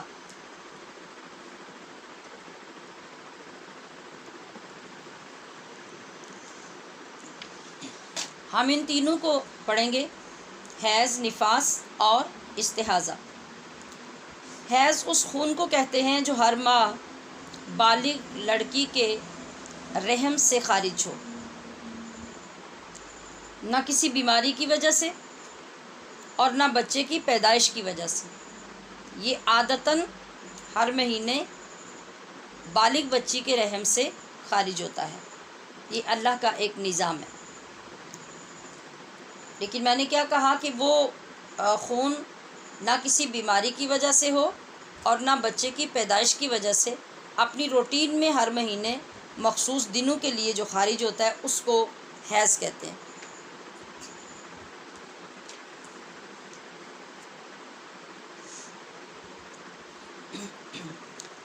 حیض کی حالت میں عورت پر نماز معاف ہے۔ معاف کا مطلب ہے کہ اس کی قضا بھی نہیں کرنی۔ وہ جتنے دن آپ ناپاکی کے یہ دن گزار رہے ہیں اتنے دنوں کی نماز اللہ نے معاف ہی کر دی۔ اس کو کہتے ہیں آسانی۔ ٹھیک ہے، ہمارے ہاں جو لوگ ہیں نا وہ آسانی کا بہت غلط مطلب سمجھتے ہیں۔ جب کبھی کسی کام کے کرنے کا بتایا جائے کہ یہ شریعت میں لازم ہے تو وہ کوئی دو لفظ جب وہ آیت پاک کے جس کو یاد ہوتے ہیں کہ لا اکراہ فی الدین، تو وہ آگے سے سنا دیتے ہیں کہ اللہ نے تو فرمایا قرآن پاک میں کہ دین میں سختی نہیں ہے، تو آپ لوگ اتنی پابندی لگاتے ہیں۔ تو بھائی اس سختی کا مطلب یہ نہیں ہے جو آپ سمجھتے ہیں۔ سختی یہ ہوتی ہے کہ جب آپ پہ ایک ڈیوٹی لگائی گئی ہے، کسی محکمے میں، کسی شعبے میں، کسی جگہ پہ بھی آپ کی ایک ڈیوٹی ہے۔ ایک ڈیوٹی ایسی ہے کہ وہ مالک آپ سے اتنی ٹف ڈیوٹی لیتا ہے کہ دائیں سے بائیں نہیں ہلنے دیتا، اور جتنا وقت آپ کی ڈیوٹی ہے 12 گھنٹے ہے یا 8 گھنٹے یا 10 گھنٹے، اس میں نہ آپ کو کھانے کی اجازت ہے، نہ پینے کی اجازت ہے، نہ ادھر سے کوئی مراعات اور فیسلٹیز ہیں آپ کو ادارے کی طرف سے، تو وہ آپ نے اپنی جیب سے وہ بھی کرنا ہے اور مشکل وقت میں کرنا ہے، اور پھر آپ کو اس کے لیے کوئی وقت بھی نہیں دیا جانا اور اس کے لیے کوئی بونس بھی نہیں ملنا، اور ڈیوٹی بھی اتنی ٹف لینی ہے مالک نے، تو آپ اس سے تنگ پڑیں گے کہ اتنی سختی اور اتنی ٹف ڈیوٹی یہ تو میرے بس میں نہیں ہے۔ اور جس جگہ پہ آپ ڈیوٹی کرتے ہیں وہاں پہ آپ کو بہت سی فیسلٹیز ہیں، آپ کو آرام کے لیے 1 آدھ گھنٹہ ٹائم بھی ملتا ہے، آپ کو کھانا بھی وہ ادارہ ہی دیتا ہے جہاں پہ آپ ملازمت کرتے ہیں، اور کچھ بونسز بھی مل جاتے ہیں، کوئی عید آتی ہے اس وقت بھی کچھ مل جاتا ہے، کوئی بچے کی ڈیلیوری ہوتی ہے اس وقت بھی کوئی بونس مل جاتا ہے، تو آپ بڑے خوش ہوتے ہیں، کہتے ہیں کہ وہاں بڑی عیش ہے اور بڑا آرام ہے اور بہت اچھا محکمہ ہے جو میری ضروریات کا خیال رکھتا ہے، وہاں پہ سختی نہیں ہے۔ آپ یہ کہیں گے نا تب، لیکن کیا ایسا ہے کہ آپ گھر بیٹھے رہیں اور اپنا ایڈریس اور ٹیلی فون نمبر وہاں لکھوائیں اور وہ آپ کی 3 ٹائم روٹی بھی بھیجیں، آپ کی چائے بھی بھیجیں، آپ کے آرام کا بھی خیال رکھیں، اور آپ کی مہینے بعد سیلری بھی آ جائے؟ ہے کوئی ایسا ادارہ؟ نہیں۔ تو لا اکراہ فی الدین کا یہ مطلب ہے کہ جو ڈیوٹیز ہیں، مطلب ڈیوٹی سے جو فرض اور واجب چیزیں ہیں آپ کے اوپر، وہ آپ نے کرنی ہیں۔ ڈیوٹی، اس کے بغیر آپ کا گزارا نہیں ہو سکتا۔ ہاں، اس کے اندر فیسلٹیز اتنی ہیں آپ کے لیے۔ آپ دیکھیں، عورت کی مثال میں یہ دینا چاہ رہی تھی کہ عورت کو ہر مہینے میں اپنی عادت کے مطابق 5، 7، 8، 9، 10 دن تک یہ عارضہ لاحق رہتا ہے جو مینسز کا ہے۔ تو اب اگر ہر مہینے کی یہ نمازیں روزے کی طرح ہمیں قضا کرنی پڑتی تو کیا حشر ہوتا؟ اللہ پاک نے آپ کو معافی دے دی، معافی کر دی کہ ان دنوں کی نماز آپ نے قضا ہی نہیں کرنی، اس کی آپ کو معافی مل گئی۔ یہ ایک خاص ریلیف دیا اللہ پاک نے۔ اور روزے کی جہاں تک بات ہے، روزہ چونکہ سال میں 1 مرتبہ آتا ہے اس لیے اس کی قضا کا حکم دے دیا، مگر چھوٹ یہ دی کہ اگر عورت پریگننسی میں ہے، عورت چلے میں ہے، بچہ پیدا ہو گیا یا پیدا ہونے والا ہے اور اس کی صحت اجازت نہیں دیتی، تو شریعت نے آپ کو اور کسی بندے کو اس طرح اجازت نہیں دی۔ ایک شدید بیمار بندہ جو بالکل اس قابل نہیں ہے، اور ایک سخت سفر کی حالت میں جانے والا بندہ، اور ایک عورت اس کنڈیشن میں ہو، تو اس کو شریعت نے اجازت دے دی کہ آپ آگے والے آسان ٹائم میں جا کے ان روزوں کو قضا کر لیجئے۔ اس کو ریلیف کہتے ہیں، یہ سہولیات ہوتی ہیں، اور اس کو نرمی کہتے ہیں کہ فرائض و واجبات میں آپ کے لیے سہولتیں رکھ دی جائیں۔ ایسا نہیں ہے کہ آپ ڈیوٹی نہ کریں اور آپ کو سیلری بھی ملے، اجر و ثواب بھی ملے اور فیسلٹیز بھی ملتی رہیں۔ تو لا اکراہ فی الدین کا یہ مطلب ہے۔ تو میں یہ عرض کر رہی تھی کہ نمازیں معاف ہیں، یعنی عورت کے اوپر اس نے قضا نہیں کرنی، البتہ روزے کی قضا لازم ہوگی۔ اگر رمضان میں حیض کے دن آ جاتے ہیں تو اس میں جو روزے چھوٹیں گے وہ روزے آپ نے بعد میں قضا کرنے ہوں گے. وہ جب بھی قضا کر لیں اس کی اللہ نے قید بھی نہیں لگائی. جب وہ حیض سے فارغ ہو جائے، رمضان گزر جائے، اور اس کے بعد جب بھی اس کے لیے سہولت ہو، وہ چاہے تو اکٹھے کرے، چاہے الگ الگ کرے، چاہے 1 سال میں کرے، چاہے 2 سالوں میں کرے، اس کی بھی اللہ پاک نے قید اٹھا لی. اچھا، عورت اگر معلمہ ہے تو قرآن کریم کی آیات مبارکہ کے لفظ توڑ توڑ کر، یعنی ایک ایک لفظ کر کے پڑھا سکتی ہے. جیسے الحمد للہ رب العالمین الرحمن الرحیم مالکی یوم الدین. اس طرح ایک ایک لفظ کر کے توڑ توڑ کے، یعنی ایک آپ پہلے پڑھیں، پھر آگے بچہ پڑھے، پھر آپ پڑھیں، پھر بچہ پڑھے، اس میں گیپ آتا جائے گا. اب یہ وہ تلاوت والا سلسلہ نہیں رہے گا، کیونکہ تلاوت منع ہے. تو اب یہ آپ سکھا رہے ہیں ایک ایک لفظ کر کے، تو سکھانے کی آپ کو اجازت ہوگی. یعنی کوئی کلمہ مکمل اور 2 کلمے 3 کلمے مکمل کر کے جس سے جملہ پورا ہو رہا ہو، اتنا پڑھنے کی اجازت نہیں ہے. ایک ایک لفظ توڑ کے، یا پھر اس طرح کہ اگر آپ ترجمے کے ساتھ پڑھا رہی ہیں تو لفظی ترجمہ پڑھائیں، ساتھ عربی پڑھائیں، ساتھ ترجمہ پڑھائیں، یا ویسے ایک ایک لفظ توڑ کے الگ الگ کر کے پڑھائیں. تو اس طرح آپ کو پڑھانے کی، اور جو بچی بالغ آپ کے پاس پڑھ رہی ہے اس کے بھی اگر ایسے دن ہیں تو اس کو بھی اسی طرح سے پڑھنے کی اجازت ہوگی. آج بھی بعض جو خواتین اس پہ کنفیوز ہوتی ہیں کہ کچھ مسائل ان کو نیٹ پہ پڑھنے والے یوں ملتے ہیں کہ آپ اگر حفظ کر رہے ہیں تو آپ ان دنوں میں قرآن پاک پڑھ سکتے ہیں، اس لیے کہ حفظ جو ہے اس کا نقصان ہوتا ہے. تو میں گزارش کروں گی کہ یہاں پہلی بات آپ یہ سمجھ لیجئے کہ حفظ کرنا فرض عین نہیں ہے. عورت پر بھی مرد پر بھی فرض عین نہیں ہے. تو جو چیز فرض عین نہیں ہے اس کے لیے جو چیز آپ کے لیے حرام ہے، قرآن پاک کو چھونا، قرآن پاک کی تلاوت کرنا، ایسی حالت میں جو حرام ہے، آپ وہ حرام کام کریں گے تو آپ کے اس پڑھنے میں اور اس یاد کرنے میں کیا برکت ہوگی؟ یعنی ہر روز 6 دن 7 دن 8 دن آپ پورا ٹائم حرام کے مرتکب ہو رہے ہیں. قرآن پاک کو ہاتھ لگا کے یا ہاتھ نہیں لگاتے، ویسے پڑھتے رہتے ہیں، اوپر سے دیکھ کے کسی کپڑے سے اٹھا لیا، کسی نے رکھ کے دے دیا. تو یہ بالکل بھی ہماری فقہ میں اس کی اجازت نہیں ہے. اللہ پاک کے اس فرمان عالی شان کے مطابق کہ لا یمسہ الا المطہرون، کہ پاکیزہ لوگوں کے علاوہ قرآن کو کوئی چھو نہیں سکتا. اس لیے یہ ثابت ہوا کہ قرآن پاک کو آپ نہ اس طرح سے چھو سکتے ہیں. چھونے کا مطلب ہے کہ آپ قرآن پاک غلاف کے اندر ہے تب بھی آپ اس کو اٹھا نہیں سکتے. آپ اپنے جسم کے ساتھ لگے ہوئے کسی کپڑے کے ساتھ بھی قرآن پاک نہیں اٹھا سکتے، مثلا دوپٹے وغیرہ سے. اور اگر آپ نے گلوز پہنے ہوئے ہوں تو آپ ان گلوز کے ساتھ بھی قرآن پاک کو ان دنوں میں نہیں اٹھا سکتے. یہ اچھی طرح سے مسائل سمجھ لیجئے. مطلب یہ ہے کہ جو چیز آپ کا لباس بن جاتی ہے اس سے آپ، یعنی آپ کے جسم کو گھیرنے والی جو چیز ہے اس کو لباس کہا جائے گا. تو جیسے گلوز ہیں وہ بھی آپ کے جسم کے اوپر آتے ہیں اور آپ کے ہاتھوں کو گھیرتے ہیں، اسی طرح سے ان کے ساتھ بھی قرآن کریم کو اٹھا نہیں سکتے. ہاں، ایک الگ سے پاک کپڑا، صاف کپڑا، کچھ ٹاول، کوئی رومال، کوئی کچھ، وہ لے کر آپ اس سے قرآن پاک کو پکڑ سکتے ہیں اور محتاط طریقے سے کھول بھی سکتے ہیں. اور پھر جیسے آپ کو بتایا گیا، اگر آپ پڑھانے کی ڈیوٹی دیتے ہیں تو پھر آپ ایک ایک لفظ کر کے پڑھائیں، اور اگر پڑھتے ہیں تو پھر بھی ایک ایک لفظ کر کے پڑھیں. اس سے زیادہ کی اجازت بالکل نہیں ہے. ہاں، یہ فرق عرض کر دیتی ہوں کہ جو لوگ بے وضو ہوتے ہیں، مطلب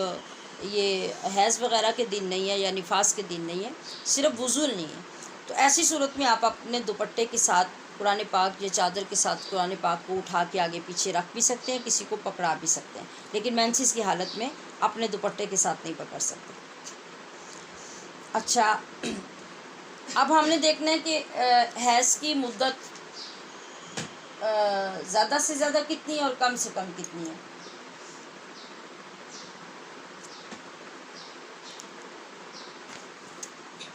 کم سے کم کا مطلب ہے کہ اقل مدت یعنی اقل کا مطلب ہے قلیل ترین، یعنی سب سے کم جو مدت ہے وہ ہے 3 دن 3 رات۔ اس کا مکمل پورا حساب رکھنا عورت کے اوپر لازم ہوتا ہے۔ اگر 3 دن تو پورے ہو گئے ہیں، 3 راتیں پوری نہیں ہوئیں، تو اب آپ کو پتہ ہونا چاہیے کہ اس پہ حیض کا حکم لگے گا کہ نہیں، جبکہ ہماری خواتین کو ان کی نہ کوئی فکر ہوتی ہے اور نہ ان کا علم ہوتا ہے۔ یعنی 3 دن پورے ہوئے، 3 راتیں پوری نہیں ہوئیں، یا 3 راتیں پوری ہو گئیں، 3 دن پورے نہیں ہوئے، تو یہ بھی حیض کی کم سے کم مدت جو تھی وہ پوری نہیں ہوئی۔ اس کے لیے ضروری ہے کہ 3 دن پورے، 3 راتیں پوری، یعنی 72 گھنٹے، یہ کم سے کم مدت ہے حیض کی، یہ پورے ہو گئے اور اس کے بعد آپ پاک ہوئے تو یہ حیض ہے۔ اور زیادہ سے زیادہ مدت کیا ہے؟ اسی طرح 10 دن پورے اور 10 راتیں، یہ آخری حد ہے، یعنی زیادہ سے زیادہ اکثر مدت۔ اس کے درمیان عورت کی کوئی بھی عادت ہو سکتی ہے،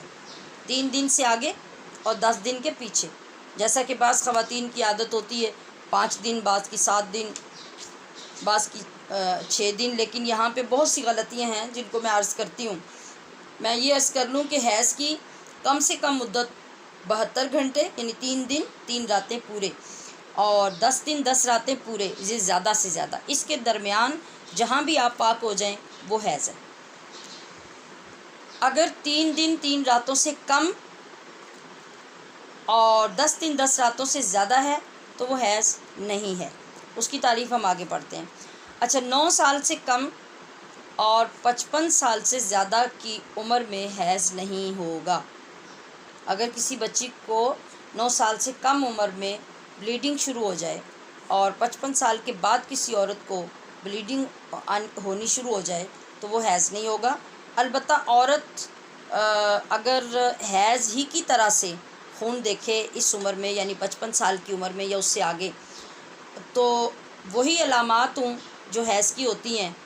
جیسے پین وغیرہ، یا ویسے اس کی جو بلڈ کی جو صورتحال ہے وہ محسوس ہو کہ یہ حیض ہی کی طرح ہے،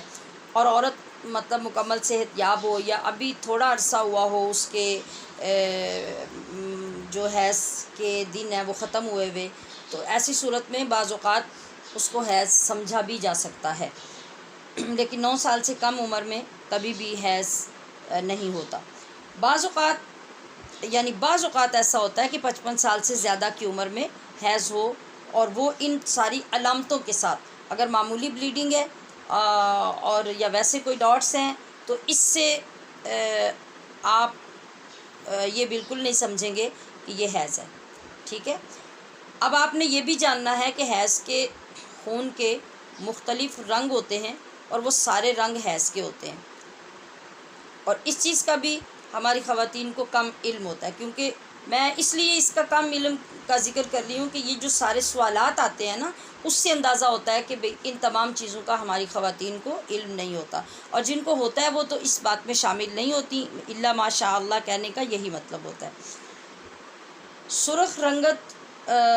جو خون کی ہو تو یہ بھی حیض ہے، اور اس کے اندر براؤن کلر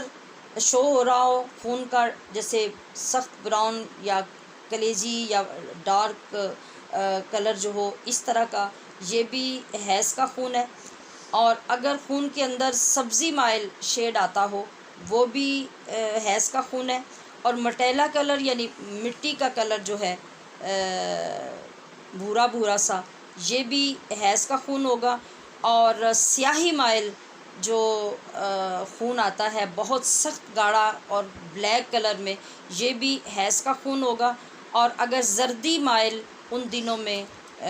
یا اتنے دن جو پاکی کے گزر گئے ہیں اس کے بعد ایسے اسپاٹ آپ کو نظر آتے ہوں تو وہ بھی حیض کا خون ہوگا۔ یہ 6 کلر جو ہیں یہ فقہائے کرام نے لکھے ہیں کہ یہ سب حیض کے خون ہیں،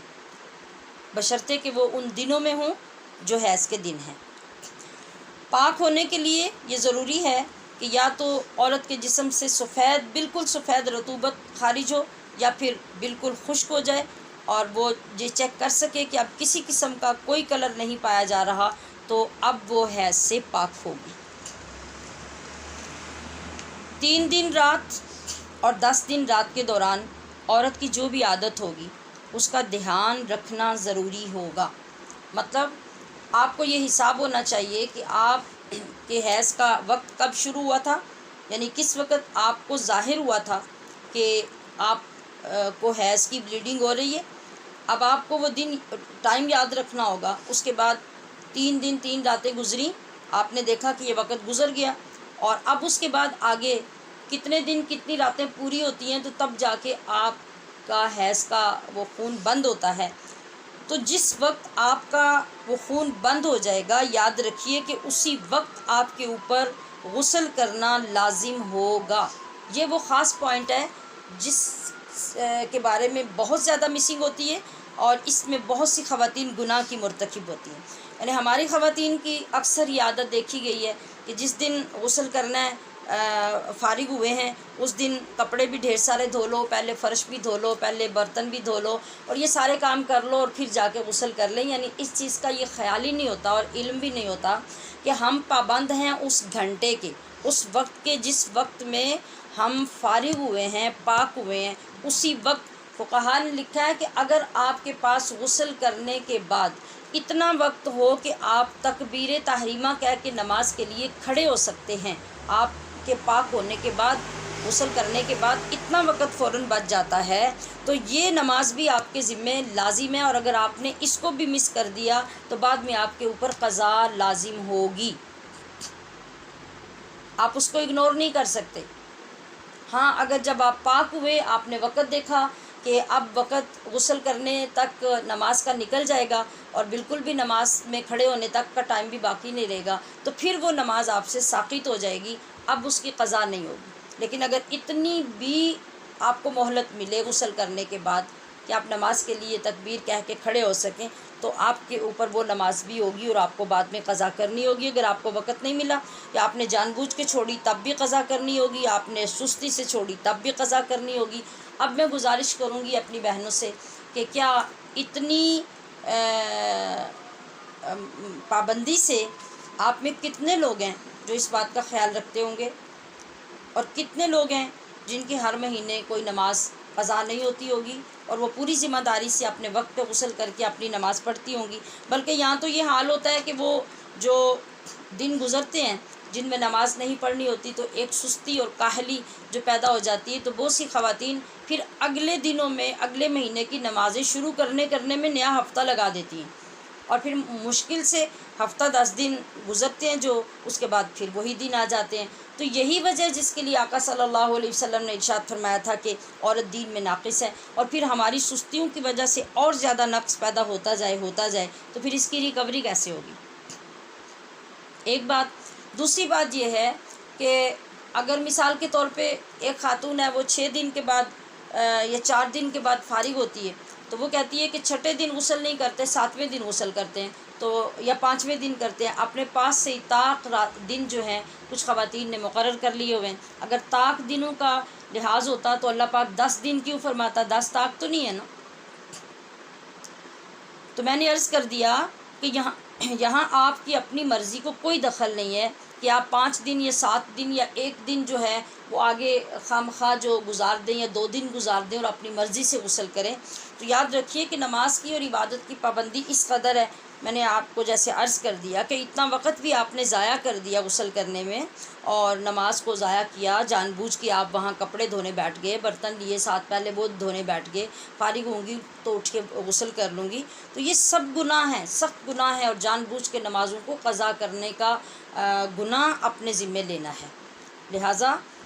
پورے وقت کی پابندی کے ساتھ اور پورے وقت پہ آپ کو توجہ ہونی چاہیے کہ میرے اتنے دن اتنے راتوں کے بعد میں پاک ہوتی ہوں، تو پھر وہ ایک عادت ہوگی۔ عام طور پہ عادت ہی چلتی ہے، کبھی کبھار کسی وجہ سے کوئی پرابلم ہو جائے، ڈسٹربنس پیدا ہو جائے کسی میڈیسن کی وجہ سے، یا عورت کے جب شادی کے بعد بچوں وغیرہ کے معاملات آتے ہیں، کوئی ڈسٹربنس پیدا ہو جائے تو وہ ایک الگ چیز ہے، اس کے لیے بھی ڈاکٹر سے رجوع کر لینا چاہیے۔ لیکن عام طور پہ جو روٹین ہوتی ہے وہ ایک ہوتی ہے۔ یا پھر یہ ہوتا ہے کہ بعض اوقات بعض بچوں یا بعض خواتین کو اس طرح ہوتا ہے کہ 3 دن یا 4 دن لگاتار جو بلیڈنگ ہوتی ہے، اس کے بعد 1 آدھ دن یا آدھا دن بیچ میں گیپ آ جاتا ہے اور پھر اس کے بعد مطلب چھٹے دن جا کے اس کو یہ محسوس ہوتا ہے کہ ابھی بلیڈنگ جاری ہے، تو وہ جو ایک دن بیچ میں گزرا ہے وہ پاکی کا دن ہم شمار نہیں کریں گے، کیونکہ زیادہ سے زیادہ ٹائم جو 10 دن دیا گیا ہے عورت کو کہ 10 دن کے اندر آپ کی جو بھی روٹین ہے آپ اس کو فالو کریں، مطلب 3 دن کے بعد چوتھا دن آپ کا صاف گزرتا ہے اور 5ویں دن جا کے آپ کو پھر پرابلم ہوتا ہے اور 5 دن صحیح گزرتے ہیں تو چھٹے 7ویں دن جا کے پھر پرابلم ہو جاتا ہے، تو یہ جو خالی دن بیچ میں گزرے ہیں آپ اس کو بھی مینسز کا دن ہی شمار کریں گے، اور اس کے بعد جو 1 دن یا 2 دن دوبارہ سے بلیڈنگ ہوتی ہے اس کو اس کے اندر شامل کر کے جو وقت آپ کے بلیڈنگ شروع ہونے کا تھا وہی اگلا دن جا کے ختم ہونے کا ہوگا، اس کے گھنٹے اور اس کا ٹائم یاد رکھیں اور اس کو چیک کریں اور فوری طور پہ جا کے غسل کر کے اگلی نماز ادا کریں۔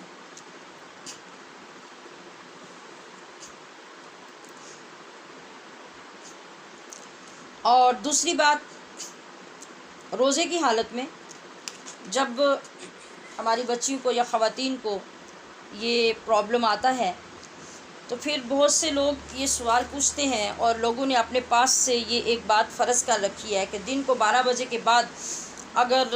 یہ دن شروع ہو جائیں اور حیض شروع ہو جائے تو پھر وہ روزہ مکمل ہو جاتا ہے اور اس کو پھر روزے کو توڑا نہیں جاتا اور اس کو شمار بھی نہیں کیا جاتا، مطلب اس کو روزہ ہی شمار کرتے ہیں،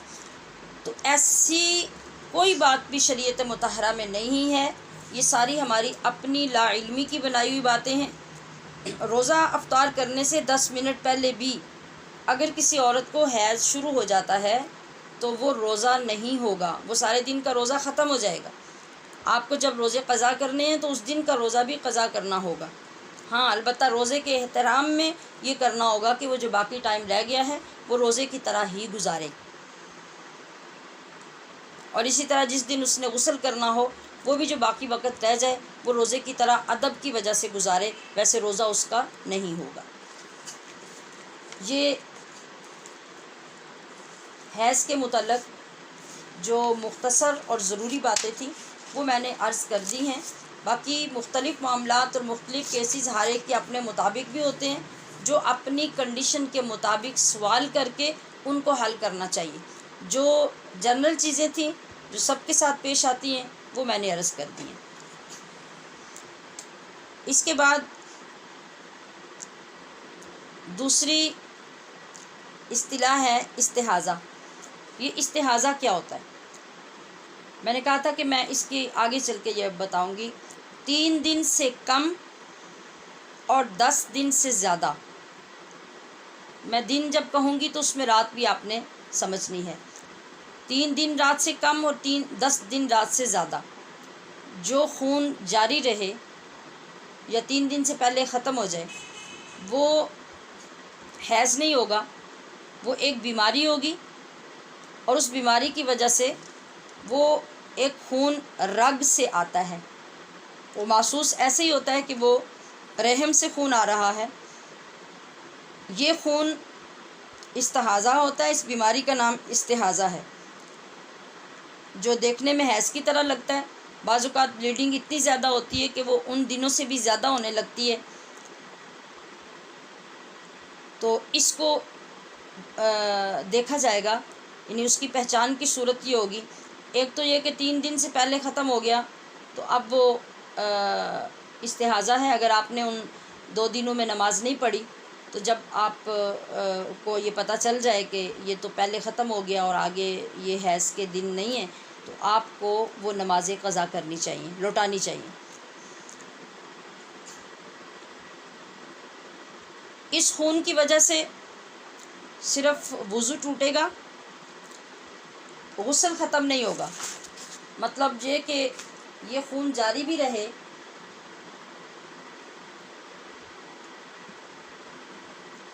تو اس کے ہوتے ہوئے خاتون اپنا انتظام کرے گی اپنے لباس کو پاک رکھنے کا، جس طرح سے وہ اپنے مخصوص دنوں میں کرتی ہے، اور اسی حالت میں وہ وضو کرے گی، نماز پڑھے گی۔ اب آپ کہیں گے کہ یہ کیسے پاسیبل ہے؟ جب شریعت کہے گی تو وہ پاسیبل ہی ہوگا، جو شریعت کیٹاگوریکلی فرما دیتی ہے اس میں ہم کسی طرح سے کوئی تبدیلی نہیں کر سکتے۔ آقا علیہ الصلوۃ والسلام کے پاس ایک عورت یہ مسئلہ لے کر آئی تو آپ علیہ الصلوۃ والسلام نے ارشاد فرمایا کہ اپنے کپڑوں کو باندھو، اور اگرچہ تمہارا استحاضے کا خون تمہارے جسم سے چٹائی تک پہنچ جائے پھر بھی نماز ادا کرو، ٹھیک ہے؟ تو اس سے کیا ہوگا کہ ہر نماز کے وقت ممکنہ طریقہ آپ اپنے آپ کو صاف رکھنے کا کریں، وضو کریں اور نماز پڑھیں، روزہ بھی رکھیں، تلاوت بھی کریں۔ اس کی مدت کا کوئی تعین نہیں ہوتا۔ ہاں یہ ہے، میں نے عرض کیا کہ 3 دن سے کم میں ختم ہو جائے تو یہ بھی استحاضہ ہوگا، 10 دن سے زیادہ چلا جائے تو یہ بھی استحاضہ ہوگا۔ اب استحاضہ کچھ دنوں بعد اور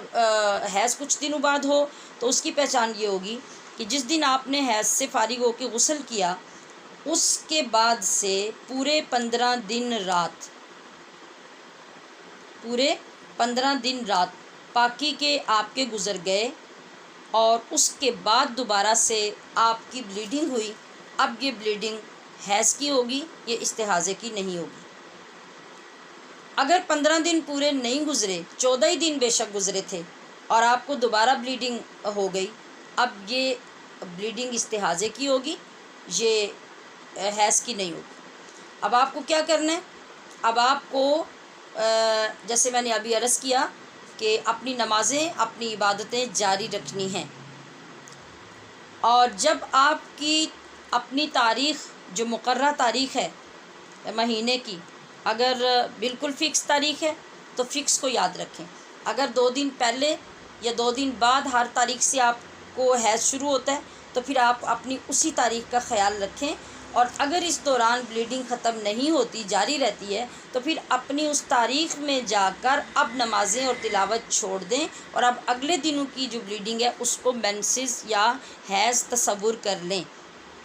اور اگر پھر بھی اگلے دن جا کے آپ کی اگلے دنوں میں وہ ختم نہیں ہوتی بلیڈنگ، تو پھر آپ اپنے عادت کے دنوں کے مطابق حیض شمار کر کے غسل کر لیں اور پھر سے نمازیں اور تلاوت شروع کر دیں، بے شک بلیڈنگ جاری ہی رہے۔ ویسے تو علاج کروانا یہ ضروری ہوتا ہے کہ ظاہر ہے خواتین کو ایک بہت کمزوری اور تکلیف کا باعث ہوتی ہے، اور لیکن یہ کہ جو شریعت کے احکام ہیں وہ یہ ہیں جو میں نے آپ کو عرض کر دیے ہیں کہ غسل کرنے کے بعد سے آپ طہارت کے پاکی کے دن شمار کریں گے۔ اگر پورے 15 راتیں گزر کر اگلے دن یا اس سے اگلے دن آپ کو بلیڈنگ محسوس ہوئی یا آپ نے دیکھی تو اب آپ کے وہ دن حیض کے شروع ہو گئے، اور اگر 14 دن، 13 دن، 12 دن کے بعد، 10 دن کے بعد پھر سے ایسا ہوا تو وہ استحاضہ ہوگا، اور اپنے اگلے ناپاکی کے دن شروع ہونے تک آپ کو حساب رکھنا ہوگا، اور تب تک آپ استحاضہ شمار کر کے اگر بلیڈنگ نہ رکے، اگر رک جائے تو پھر تو اچھی بات ہے، نہ رکے تو پھر جب وہ دن آ جائیں تو ان میں حیض شمار کر لیں۔ مجھے امید ہے کہ میں صحیح طرح سے آپ کو سمجھا سکی ہوں گی۔ تو یہ ساری جو صورتیں ہیں یہ کیا ہیں؟ حیض کی، استحاضے کی۔ اور اسی طرح جب پریگننسی کے دوران، حمل کے دوران خواتین کو بلیڈنگ بعض اوقات ہونی شروع ہو جاتی ہے تو وہ بلیڈنگ بھی استحاضہ ہوتی ہے، کیونکہ اللہ کا یہ نظام نہیں ہے کہ حمل کے دوران خواتین کو حیض آئے۔ تو اگر وہ آپ کو کچھ سپاٹس نظر آئیں یا ویسے زیادہ بھی بلیڈنگ شروع ہو جائے، لیکن خدا نہ خواستہ آپ کے حمل کو یا بچے کو کوئی پرابلم نہیں ہے، تو وہ بلیڈنگ تب تک استحاضہ کی ہی بلیڈنگ شمار ہوگی۔ اب اس کے بعد تیسری قسم ہے بلیڈنگ کی، وہ ہے نفاس۔ نفاس وہ خون ہے جو بچے کی پیدائش کے بعد عورت کے رحم سے آتا ہے۔ بچے کی پیدائش کے آدھا گھنٹہ بعد بھی شروع ہو جائے تو وہ نفاس ہوگا۔ اس کے باقی مسائل تو حیض والے ہی ہیں، یعنی جو کام وہ حیض کے دنوں میں نہیں کر سکتی وہ سارے کام عورت نفاس کے دنوں میں بھی نہیں کر سکتی۔ اب یہاں جو غلطی ہم نے ٹھیک کرنی ہے اپنی وہ یہ ہے کہ یہاں پر بھی بے انتہا زیادتی خواتین کرتی ہیں، بے انتہا اللہ کی نافرمانی ہوتی ہے، اور بے انتہا اپنی عبادتوں کا ضیاع ہوتا ہے۔ آپ یہ سمجھ لیجئے کہ نفاس کی کم سے کم مدت اور زیادہ سے زیادہ کتنی ہے؟ تو نفاس کی کم سے کم مدت 1 گھڑی بھی ہو سکتی ہے، مطلب 1 لمحہ، کہ ایک ہی مرتبہ آپ کو محسوس ہوا کہ بلیڈنگ ہوئی ہے اور اس کے بعد بلیڈنگ ہو ہی نہ، یہ بھی نفاس ہے۔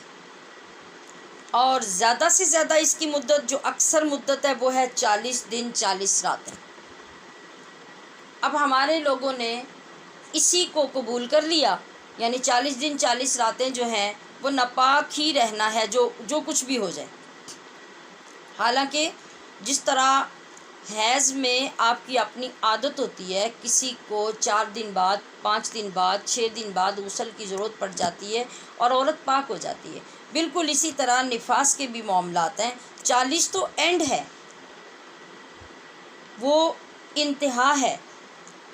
کہ اس سے زیادہ اب آگے حکم بدل جائے گا۔ جیسے 10 دن سے زیادہ اگر بلیڈنگ ہوئی تو وہ استحاضہ ہوگا، اسی طرح 40 دن سے زیادہ ہوا تو وہ بھی استحاضہ ہوگا، ٹھیک ہے۔ تو اب حکم کیا لگا؟ حکم یہ ہوا کہ اگر بچے کی پیدائش کے بعد ایک ہی مرتبہ بلیڈنگ ہونے کے بعد دوبارہ کوئی بلیڈنگ نہیں ہے تو اسی وقت عورت کے لیے حکم ہوگا کہ وہ غسل کرے اور نماز پڑھے۔ اب آپ کہیں گے کہ عورت اتنی بیمار ہوتی ہے اور عورت کے جس کا آپریشن ہوا ہے، سائزیرین ہوا، وہ کیا کرے گی؟ وہ کیسے اٹھے گی، نماز پڑھے گی؟ تو کوئی بات نہیں ہے، آپ نہیں گھبرائیے، اللہ پاک نے آپ کا انتظام بھی رکھا ہے۔ اللہ پاک نے یہاں پر بھی آپ کو سہولت دی ہے کہ اگر آپ پانی یوز نہیں کر سکتے، آپ کے زخم ہیں اور آپ ان میں پانی یوز کریں گے تو وہ خراب ہو جائے گا، ڈاکٹر نے سختی سے منع کر دیا ہے، تو آپ کو یہاں شریعت تیمم کی سہولت دیتی ہے۔ آپ کو جو مسائل پیچھے پڑھائے گئے ہیں کہ اگر آپ کی بلیڈنگ ختم ہو گئی ہے تو ممکنہ طور پر آپ اپنے جسم کو صاف کر لیں، گیلے کپڑے سے صاف کر سکتے ہیں، اس کے بعد آپ تیمم کریں اور تیمم کر کے آپ اپنے اوقات کی نمازیں پڑھیں جب تک آپ کو شدید باقی تکلیف ہے آپریشن وغیرہ کی۔ جب وہ بھی ٹھیک ہو جائے تو پھر غسل کر لیں، پھر آپ کا تیمم ختم ہو جائے گا۔ اور اگر آپ نارمل ہیں تو پھر آپ دیکھیں گی کہ آپ نے جب محسوس کیا کہ اب میری بلیڈنگ بالکل نہیں ہے تو اسی دن آپ کو غسل کر کے نماز اور عبادت کرنی ہوگی۔ اب باقی جو معاملات ہیں، جو ان دنوں میں جو کھانے پینے کے معاملات ہوتے ہیں، تو آپ جو گھر میں خیال رکھنے والے لوگ ہیں وہ ضرور اس بات کا خیال رکھیں کہ وہ 40 دن کھلاتے پلاتے ضرور رہیں، وہ یہ نہ کہیں کہ اب غسل کر لی ہے تو اب کسی چیز کی ضرورت نہیں ہے۔ یہ بھی تو ایک وجہ ہو سکتی ہے نا جلدی غسل نہ کرنے کی، ورنہ پھر وہ جو سارا کچھ سسٹم ہوتا ہے وہ ختم ہو جائے گا۔ تو اس میں کمی نہیں ہونی چاہیے، عورت کو جو خوراک کی ضرورت ہے، جو اس کا خیال رکھنے کی ضرورت ہے وہ خیال رکھا جائے، لیکن عبادت کے حوالے سے یہی بات ہوگی کہ آپ کی مدت نفاس اسی طرح سے 3 دن 4 دن 1 دن آدھا دن 1 گھنٹہ 1 منٹ بھی ہو سکتا ہے، اور 20-25 دن 30 دن بھی ہو سکتا ہے، 40 دن بھی ہو سکتا ہے، لیکن اس کے بعد نفاس نہیں ہے۔ اور اس میں یہی حکم ہوگا کہ جس دن آپ فارغ ہو جائیں اسی دن آپ کو غسل کرنا ہوگا۔ اور آگے جب دوسرا بچہ پیدا ہو اس میں بھی اگر فرض کریں کہ آپ کو یہ یاد ہے کہ پہلے بچے کے دن میں اتنے دن ناپاک رہی اور پھر میں نے غسل کر لیا، تو دوسرے میں بھی آپ کی وہی عادت قبول کی جائے گی۔ اگر آپ کو یاد نہیں ہے تو پھر آپ بلیڈنگ ختم ہونے کا انتظار کریں، اگر یاد ہے تو پچھلی عادت کو فالو کریں، اور زیادہ دن اگر بلیڈنگ ہو تو آپ اس کے سمیت اسی طرح استحاضہ سمجھ کے غسل کریں اور نماز پڑھیں۔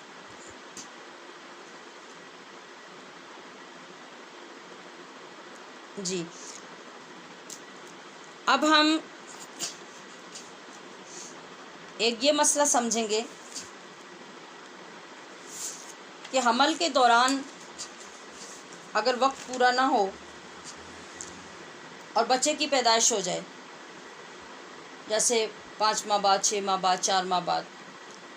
7 ماہ بعد، تو یہاں پر بھی آپ کے لیے یہی حکم ہوگا جو آپ کا نفاس کا حکم ہوگا، یعنی جتنے دن آپ کی بلیڈنگ رہے گی اتنے دن آپ ناپاک رہیں گی، اور پھر جب آپ کی بلیڈنگ ختم ہو جائے وہیں پر آپ کا وہ چھلا ختم ہو جائے گا اور آپ غسل کریں گے اور نماز پڑھیں گے۔ اگر اسقاط حمل ہو گیا، مطلب حمل ضائع ہو گیا، کوئی پرابلم ہو گیا، تو یہاں پر یہ حکم ہوگا کہ اگر 4 ماہ کے بعد، یعنی آپ یہ دیکھیں کہ جو دن پاکی کے ہوتے ہیں مطلب 80 دن 82 دن اتنے دن اگر حمل کو گزر گئے ہیں اور اس کے بعد اگر اسقاط ہو گیا، ابارشن ہو گیا، تو ایسی صورت میں آپ کو اسی طرح ٹائم گزارنا ہوگا جس طرح بچے کی پیدائش کے وقت عورت گزارتی ہے. یعنی آپ کو انتظار کرنا ہوگا کہ جب آپ کی بلیڈنگ ختم ہوگی پھر آپ پاک ہوں گی، اور وہ نفاس کے ہی دن ہوں گے. ٹھیک ہے. اگر 80-82 دن سے کم حمل تھا اور وہ کسی وجہ سے ضائع ہو گیا، تو ایسی صورت میں پھر آن دا اسپاٹ آپ کا فیصلہ ہوگا. مطلب یہ کہ اس وقت یہ دیکھا جائے گا کہ جو حمل ضائع ہوا اس میں بچے کے اعضاء بن چکے تھے یا نہیں، اس کی صورت واضح ہو چکی تھی یا نہیں. اگر ایسا ہو چکا ہوگا 4 ماہ سے پہلے بھی تو پھر تو نفاس والا حکم لگے گا. اور اگر ایسا کچھ نہیں ہے، صرف بس ابھی یہ تھا کہ بس پریگننسی ہے اور کوئی چیز اندر واضح نہیں ہوئی، تو پھر اس کے بعد جو خون ہوگا وہ استحاضہ کا خون ہوگا. اب وہ نفاس کی طرح اپنے دن پورے نہیں کریں گے. مجھے امید ہے آپ اچھی طرح توجہ سے یہ مسائل سن رہے ہوں گے. ٹھیک ہے جی. اب اسی ضمن میں یہ عرض کر دوں کہ جو خواتین یا جو کچھ ڈاکٹرز یا پھر خود ہی اپنے پاس سے جو رائے قائم کر لیتے ہیں لوگ کہ 3 ماہ گزر گئے یا 4 ماہ گزر گئے، تو اس سے پہلے اگر آپ حمل کو ضائع کروانا چاہتے ہیں تو آپ ضائع کروا سکتے ہیں، اس میں گناہ نہیں ہے. اور دوسری بات یہ کہ اگر آپ کو 2-3-4 ماہ بعد ڈاکٹر نے یہ کہا کہ آپ کا بچہ ایب نارمل ہے، یا اس کے اعضاء پورے نہیں ہوں گے، یا اس کا دماغ نہیں ہوگا، یا اس کی آنکھیں نہیں ہوں گی، تو آپ اس کو ضائع کروا دیجئے کہ آپ کے لیے یہ پرابلمز ہوں گے، اور آپ اسے ضائع کروا دیتے ہیں. تو یاد رکھیے کہ جس طرح ایک بندے کو قتل کرنے کا گناہ ہے، اسی طرح اس ایب نارمل بچے کی وجہ سے جب آپ ابارشن کروا لیتے ہیں تو پھر وہ بھی آپ کے اوپر اتنا ہی گناہ ہوگا. جب اللہ پاک کا حکم آ گیا اور ایک جان کو پیدا کرنا اس نے ٹھہرا دیا، اس کے بعد آپ جس وقت بھی ایسا کریں گے تو آپ کے اوپر وہ قتل کا ہی گناہ ہوگا. اب آپ دیکھیے کہ جو بندہ صحیح سلامت ہے اور کچھ عرصے کے بعد وہ بچہ ہے، جوان ہے یا بوڑھا ہے، وہ پاگل ہو جاتا ہے، ایب نارمل ہو جاتا ہے، آپ اسے گولی مار دیتے ہیں. سال ہا سال تک بعض دفعہ تو دیکھا گیا ہے کہ پیدائشی بچے، جو آج کی جو سہولیات ہیں یہ جب نہیں تھی اور بچے پیدا نارمل ہوتے تھے، تو بچے کے پیدا ہونے سے لے کے بعض اوقات تو 50 سال تک وہ بندہ جیا کرتا، اور جس حالت میں ہوتا اسی حالت میں اس کو سنبھالا بھی جاتا اور اس کو دیکھا بھی جاتا، اس کی کیئر بھی کی جاتی. آج بھی بے شمار گھروں میں ایسے لوگ ہیں. اور جو لوگ بعد میں خدا نخواستہ فالج ہو جاتا ہے، لقوہ ہو جاتا ہے، معذور ہو جاتے ہیں، کسی آپریشن سے ہو جاتے ہیں، ایکسیڈنٹ سے ہو جاتے ہیں، تو کیا ان کو قتل کیا جاتا ہے؟ تو پھر اس صورت میں بھی شریعت مطہرہ اس بات کی اجازت نہیں دیتی کہ آپ نے یہ پتہ کرا لیا کہ وہ بچہ ٹھیک نہیں ہے، تو آپ کو اللہ کی ذات پہ یقین ہونا چاہیے کہ اگر وہ آپ کو وہ دینا چاہ رہا ہے تو پھر وہ اس نے دینا ہی ہے. آپ بے شک جو مرضی کریں، جس بچے نے پیدا ہونا ہے وہ ہو جانا ہے، مگر آپ جب کوشش کریں گے تو وہ گناہ آپ کے ذمے ہوگا. ان تمام معاملات کو بہت احتیاط سے اپنی وہ ذمہ داری سے سمجھیے کہ چونکہ خالص آپ کے مسائل ہیں تو آپ کو کم از کم ان کا پتہ ہونا چاہیے جو ہر وقت مسائل آپ کو درپیش رہتے ہیں. اللہ پاک ہمارے لیے مزید دین میں آسانیاں پیدا فرمائے. سبحان ربک رب العزت عما یصفون وسلام علی المرسلین والحمد للہ رب العالمین. رب یسر ولا تعسر وتمم بالخیر. سبحانک اللہم وبحمدک، اشہد ان لا الہ الا انت، استغفرک واتوب الیک. صلی اللہ تعالی علی حبیبہ محمد وآلہ واصحابہ اجمعین برحمتک یا ارحم الراحمین. والسلام علیکم ورحمۃ اللہ وبرکاتہ. فی امان اللہ.